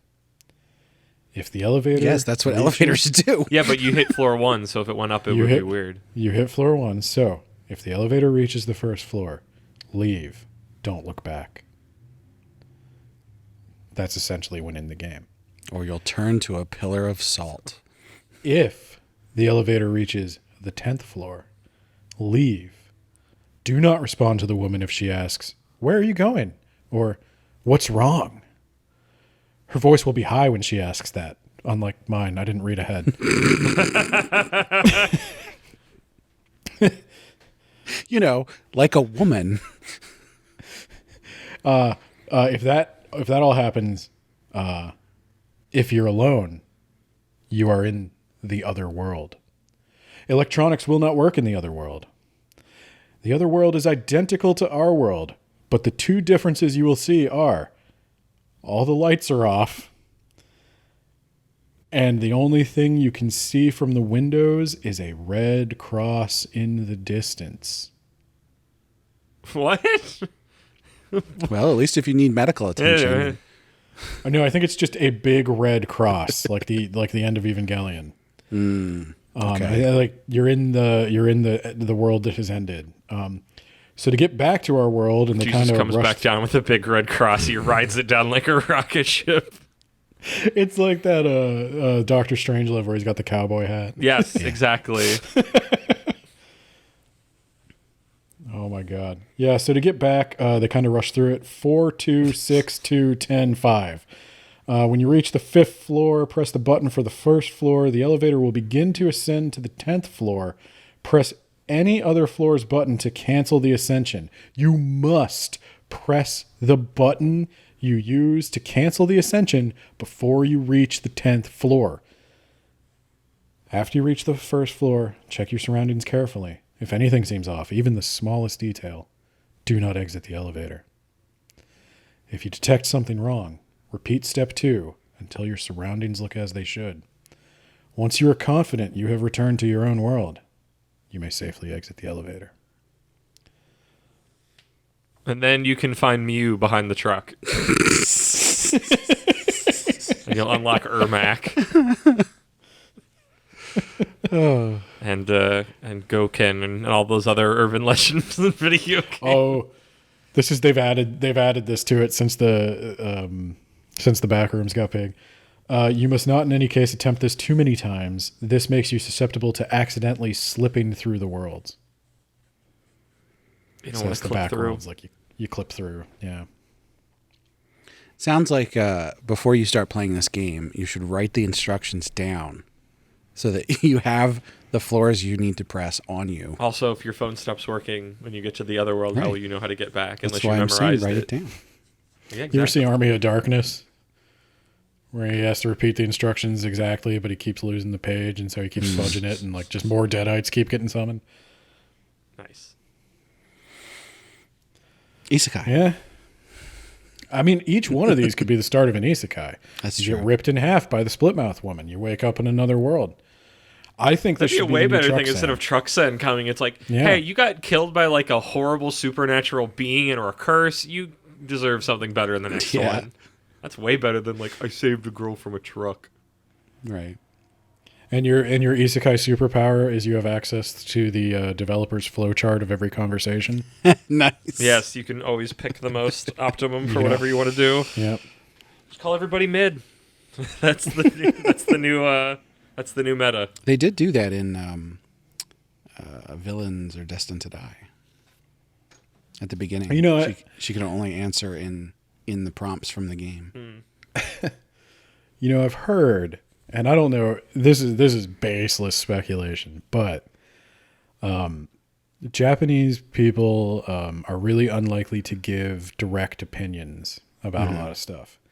And I kind of wonder if some of that plays into the fear in the urban legends of like, if somebody asked you if they were, a stranger especially asked you if they were pretty, that's just scary. Yeah, what the heck do they want? Yeah. So maybe that's the not knowing the exact etiquette. It could be like a deep fear. I don't know. There might be. This might be woman something to must say be about crazy for asking me a question. This woman must want me dead. She's talking to me. that. Or even the idea that there are just rules that you don't know. Maybe that's the scary part. Oh, yeah. I want to like you mutate should- one of these stories of just it's the shut-in weeb who's like, a woman is talking to me. I'm going to die. Well, considering like all of these originate on Chan boards, I think. Yeah, exactly. But that's why I want to mutate it just enough for maximum. Like that's what the origin is. You're leaving the maid cafe with your lucky bag.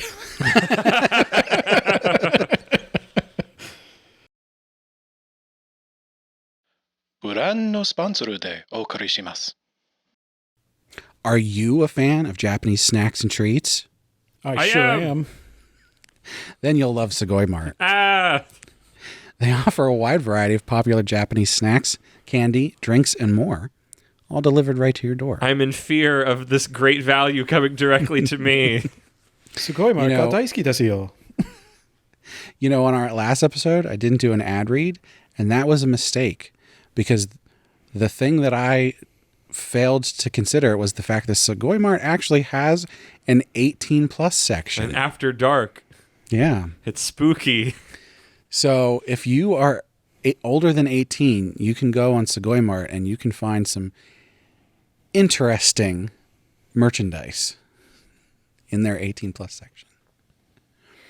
There's not much though. It's a new And if you're brand. ambitious, You can make some stuff in their normal section, 18 plus. Well, as a listener of our podcast, you can click the link in the description or use the code APR15 at checkout for 15% off your first purchase. So if you would like to get some of that 18 plus stuff, you can get it for cheaper. Just head to segoymart.com to shop their selection of 18 plus stuff today. And also the regular snacks, Yeah, which are delicious. their regular stuff is real good.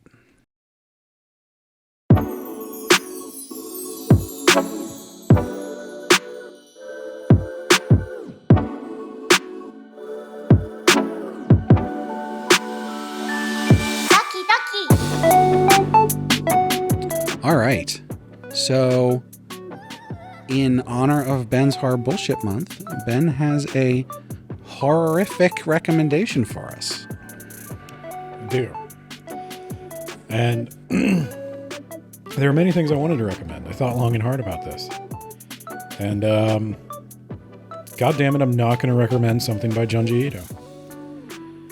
That's like all there is. Like That's all.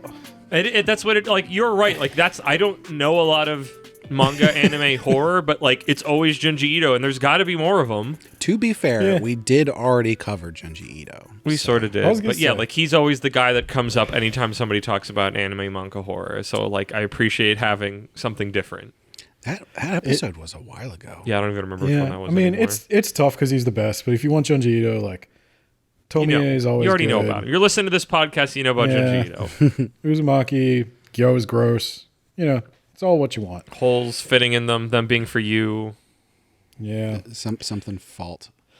So I dug deep and I decided to recommend, and this is like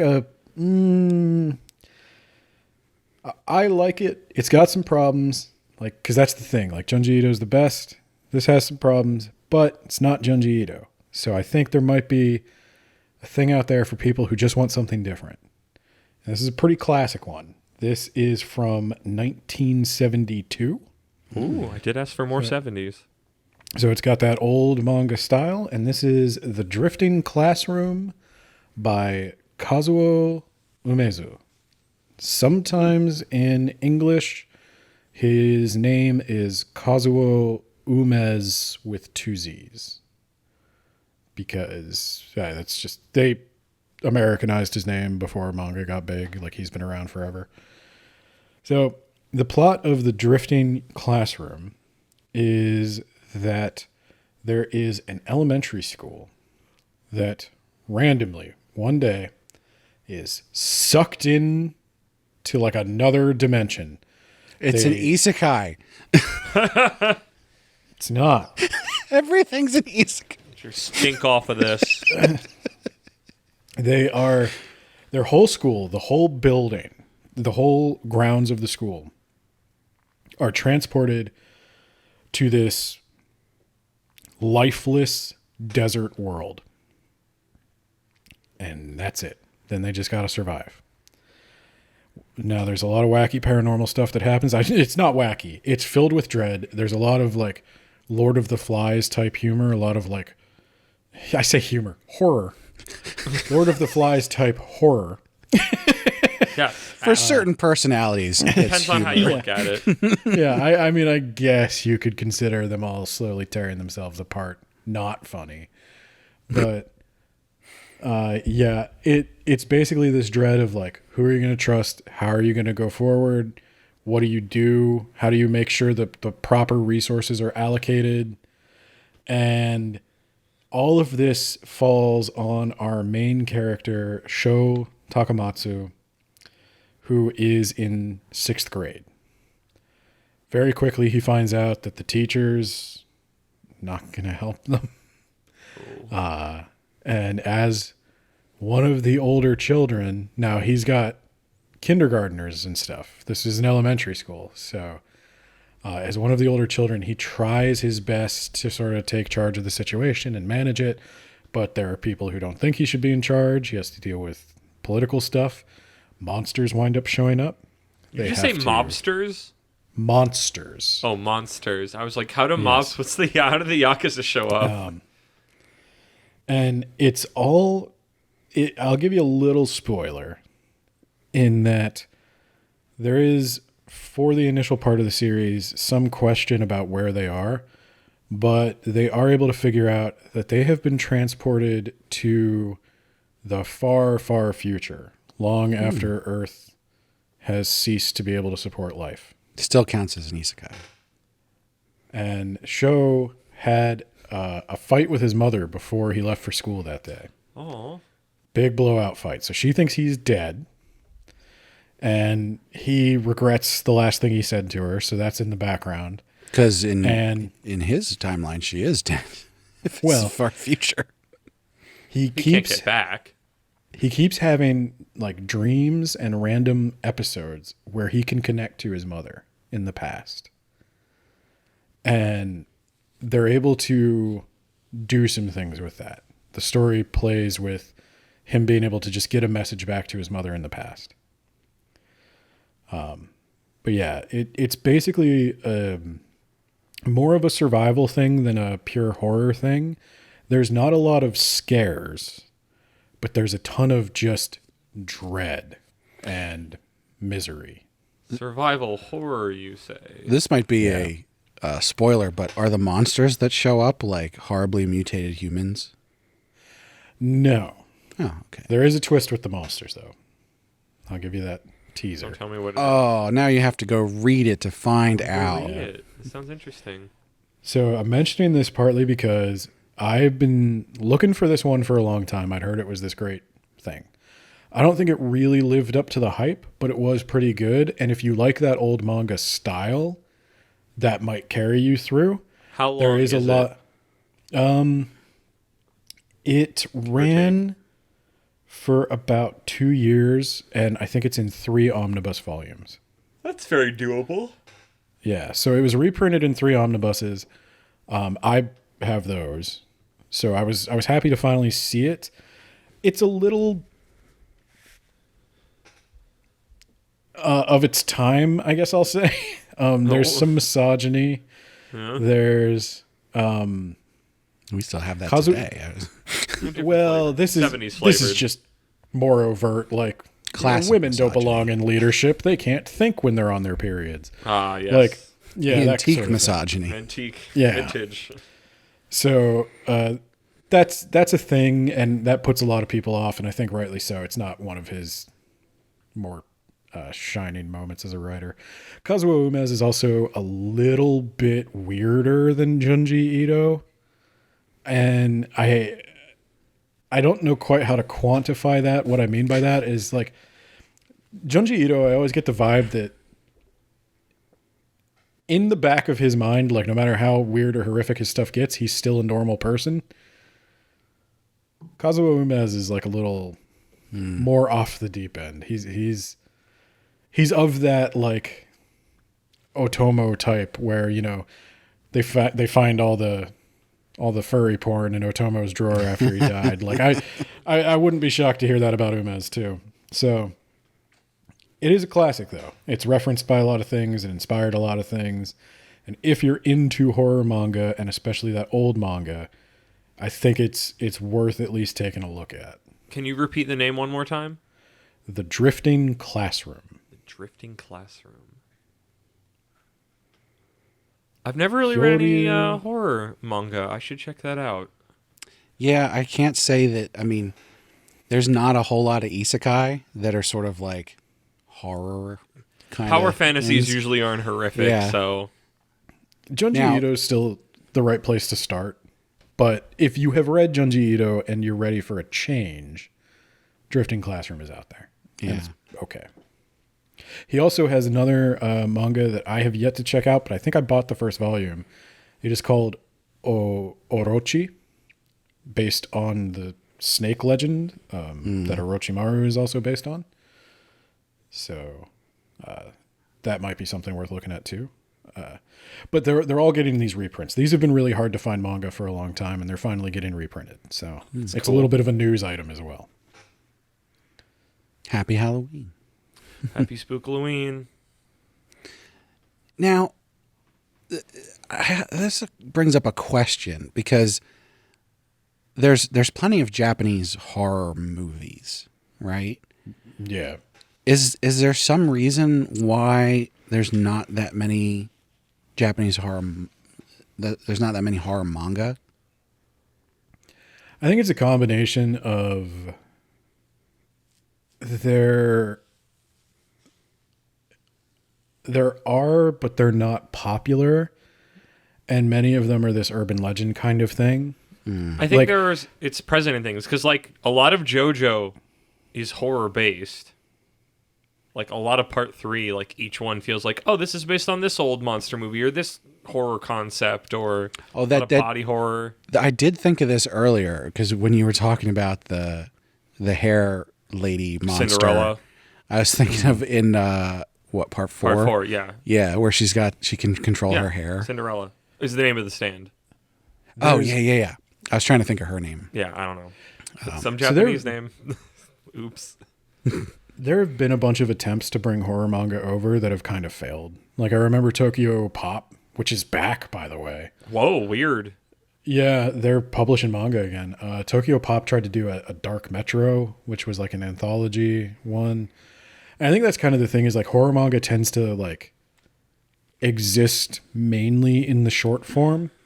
Junji Ito, for example, his novel length stuff, graphic novel length stuff, I guess, is really only Gyo and Uzumaki. Almost all of his stuff is short stories and one-offs. I guess that's a good point because I can't really think of very many horror legends or things like that are longer than, a couple paragraphs. Because you can't, like, it's horror. At some point the tension has to stop. You can't just have tension forever. Which is probably why it works in movie form because it's like, here's an hour and a half. Yeah, you are here and then you are done. It's and a then maybe full you'll come thing. back to this at some point to do it again Right. in like Everybody's a year's dead. time or more. And then you're done. Now, horror series, I mean, like outside of anime, horror series are having a bit of a renaissance on like Netflix and stuff like that. And Korean horror is having a big moment. But yeah, for manga, I do think it exists. It's just like Junji Ito is the only name big enough to sell an anthology. It's like horror comics. Like, I don't think, like, there's a scene for it, but... I would have thought that a horror anthology of various authors would maybe be more popular. I don't think it just... maybe it's that it does not work well in that format. If it's both East and West don't really have that big of a scene for it. Because there's a villainous manga anthology that is literally like a bunch of different authors writing these villainous short stories. And it has many volumes. Like, I think we're up to 6 or something like that. It's like literally just villainous stuff. And I guess they could give so much of it. That's a fairly niche thing. I mean, I realize that it's very not niche popular. with the numbers it's getting. I love it. But like when I think about horror, I would think that horror would be even more popular than that. Like, because horror is sort of more universal. So Yeah, like but that here's a doesn't mean problem. everybody wants to go to it as their like manga is so much escapism, and because you usually stick with it because they're longer series. It's not as again the tension has to stop at some point. Akira Toriyama, not Akira Toriyama. I thought Akira because I was thinking of Katsuhiro Otomo, author of Akira. He wrote a horror sci-fi manga before Akira called Domu about psychic kid who was kind of a monster, and that I would think would be an easy sell for a reprint. And I have not seen it outside of like fan translation sites in years. Dark Horse did a run, like a magazine run of it. Left to right, English style. Foreshadowing long for the ago. next episode. Yeah. But yeah, horror is a tough sell, I think. I think the romance stuff is having a moment. I think it's convinced publishers in the US that there's the market. But I don't know. I think, like I said, I just keep seeing think it's isekai and format. romance. I think it's format. With that said, Ben, do you have any closing thoughts? Do you have any clothing you'd like to pimp? Boxers or briefs? No. I guess my closing thoughts are like, check out every time you see something pop up again and again in anime and manga, maybe see if you can research it. Like, it makes some of the stories better when you know the cultural context and the legends that it's coming from. Yeah. Japan, all Japanese horror movies almost are based on some kind of urban legend or curse or Yurei ghost. It's worth knowing if you like this stuff. And even if you don't like horror, it comes into so much of the shonen and fantasy that you might as well. And hell, even if you only play video games, it comes into that too. Yeah. And don't forget the most important lesson. Stay away from black-haired women with their hair down.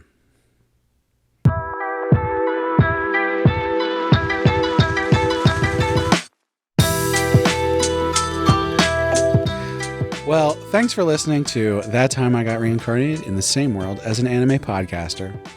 To find all of our social media links, such as Discord, Twitter, Threads, Patreon, Facebook, and more, visit our website, animepodcasterreincarnation.com.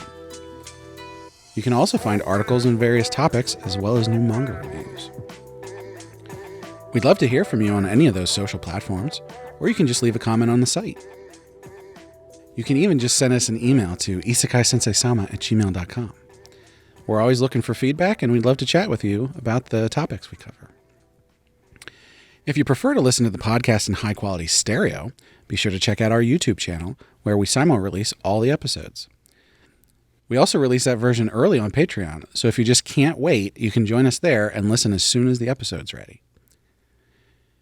And before we go, I want to remind you to check out Sugoi Mart, where you can get 15% off your first order by using the link in the description or by using the code APR15 at checkout. And we definitely can't forget about our patrons. We got 2 patron shoutouts. First, we have Rainbow Jello, who is our good friend Moon, who is a moderator on the r/Otome Isekai subreddit, as well as the Otome Isekai Discord. Just go to otomeisekai.com, which is a direct link to the subreddit. And certainly not least, but last, is Rena, who is our favorite fan. So thanks to our patrons for supporting us. Your support means a lot. So Ben, it's Ben's Horror Bullshit Month over on Words About Books as well, right? It's Ben's Horror Bullshit Month everywhere. What have you been covering? Books, we're covering Hellraiser, Goosebumps. Hellraiser, the movie. Goosebumps. Hellraiser, the movie, The Hellbound Heart, the novel it's based on, Night of the Living Dummy, by the Goosebumps thing. And if you liked hearing me read urban legends, I'm going to be reading creepypastas. Oh Nice. my. I want to listen to that. So there's that. I'll also be appearing on Unsighted, the internet's least reliable English lit podcast, to talk about The Telltale Heart. Cool. Fun. I have walked on Edgar Allan Poe's grave, so I think I'm uniquely qualified. Nice. Kermit, what do you got going on? You can hear me on the Shonen Flop podcast talking about Fabricant 100. Oh, yeah. That recently came out. And if you somehow haven't noticed it on this podcast stream or YouTube or wherever you're listening to this, you can listen to my new podcast I do with Brad, Shonen Jumping the Gun, which I believe was just a glimmer in our eye from last episode, where we review, probably way too early, review manga from their first chapter.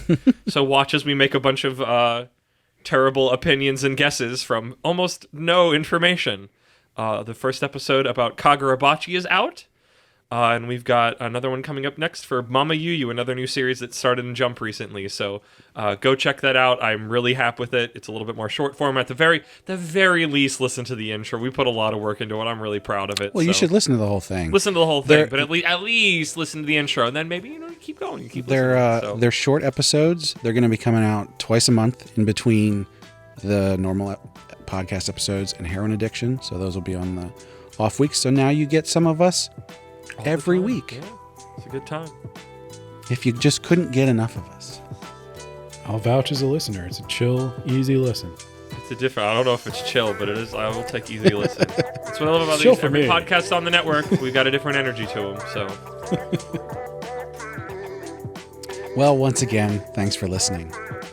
And remember, if you get isekai'd, you have to remember the asshole is the gateway to the soul.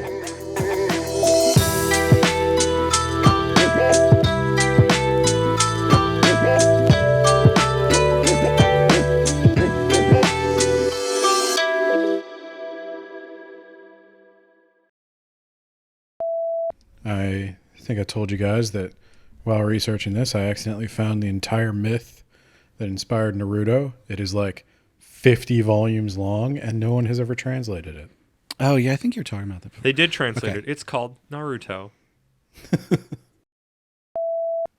Question for you. Something I've noticed. It seems like skeleton monsters are not really a thing in Japan. No, not really. I was thinking about that the other day. I was like, There's one. Why is that? There's one big one I can cover if you want. Do we have skeleton monsters, or are we just scared of skeletons? Well, skeletons seem to be classic monster iconography in the West. cremate people. Also, that I wasn't sure how far back that went. Yeah. This feels like we should start the episode because this sounds like fertile ground. No, that was a bonus thing. Okay. Okay. I mean, what? Did Japan ever get like a big plague like Europe got like the Black Death? Like, I feel like that's where the skeleton really starts truly becoming. I'll cover one. I got a skeleton in here. I never thought about I wasn't- Japan having to suffer a plague, but I guess when you close your borders up. You got a skeleton in your closet? More than one. Literally, the is playing in my head right now. Spooky, scary skeletons. Spooky, scary pumpkins. Hey, so I figured out how we can make the podcast even more popular. We have to start a D&D campaign. No, there's enough of those. That's what everybody does, right? We'll start recording my One Piece role-playing game that I'm in right now. Oh man. Do you all like choose devil fruits? We haven't gotten devil fruits yet, but supposedly there's one coming if we finish the fight that we started like a month ago and haven't had time to get back, but I don't know what it is yet and who's going to get it. Saw a really good fan theory today about Blackbeard, about how they suspect that his original devil fruit is a Zoan type of there's this mythical creature that has three faces, and it like can know all kinds of stuff, and it actually has like 3 souls. And so the reason that he can get more devil fruits is because he's got 3 souls that they can apply to.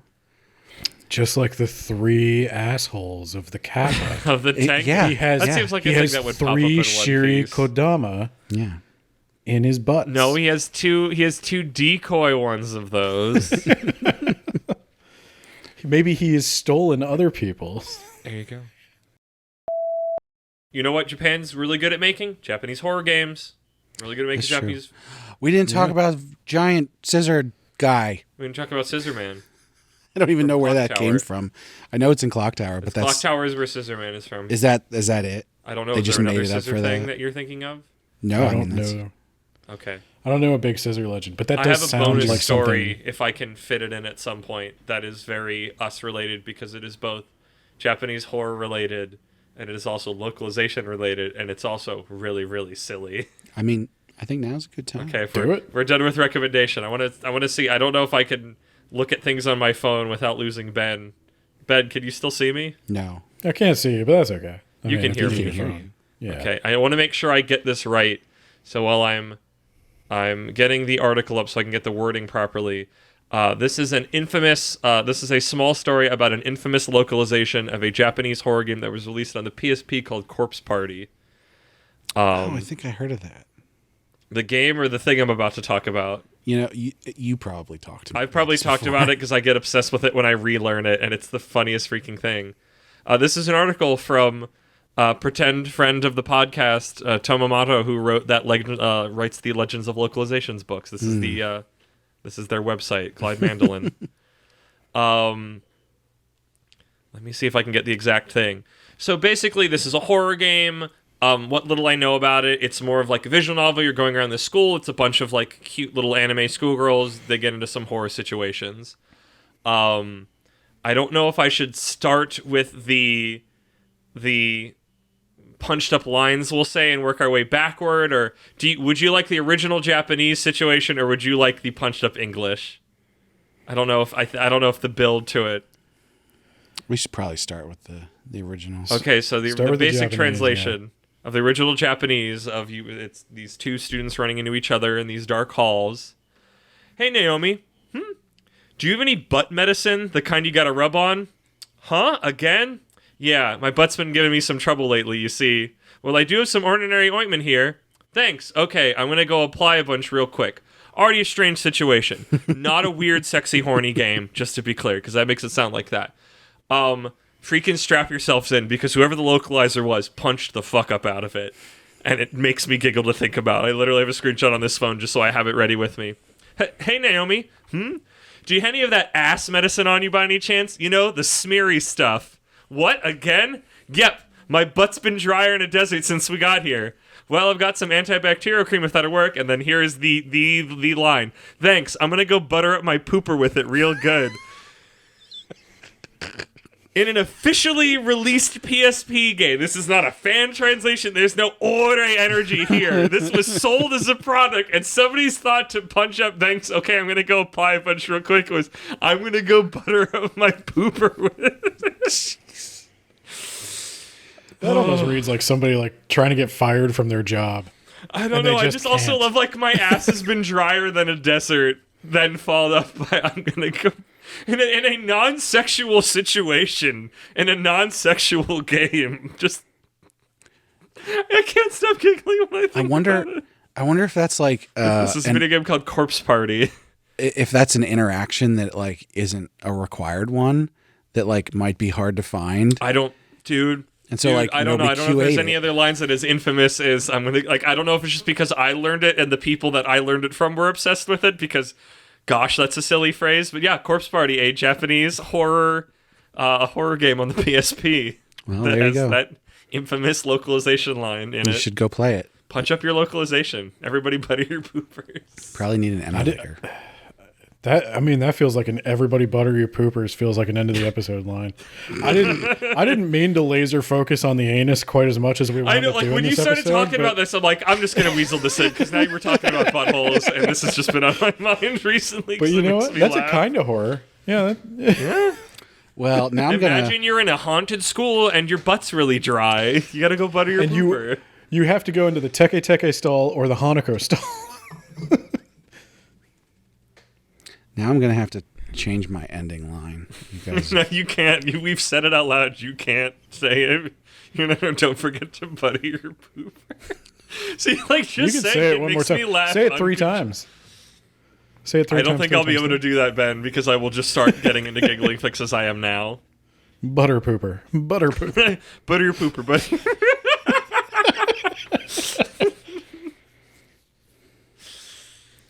Why does this little girl talk like an old man, drier than a desert? I've never described or heard a butt described like that before. Okay, back on track. She's been on the hemorrhoid circuit for nigh on a decade. Oh, don't worry. This train is fully derailed.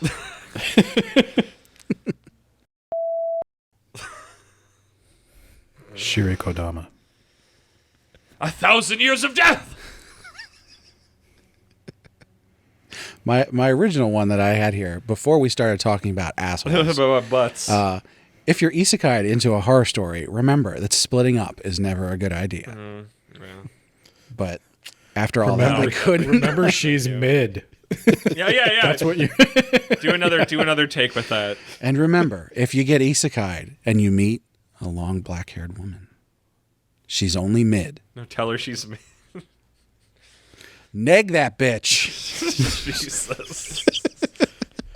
You just remember you're a high value male. Oh, no. I was not.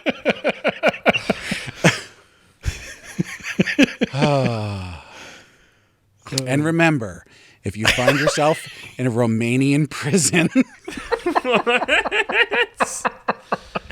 Oh, there's an outtake. What? What is this? I don't know what this is. This is Andrew Tate, I think. Oh God. yeah, Fuck that guy. yes, indeed. Non-sexually. Yeah, in the biblical sense? Non-biblical. Which one would it be? We can find him at Kappa. Yeah. That's probably better than he deserves. What's the giant skeleton one that just bites your head off? The Gasha Dokoro.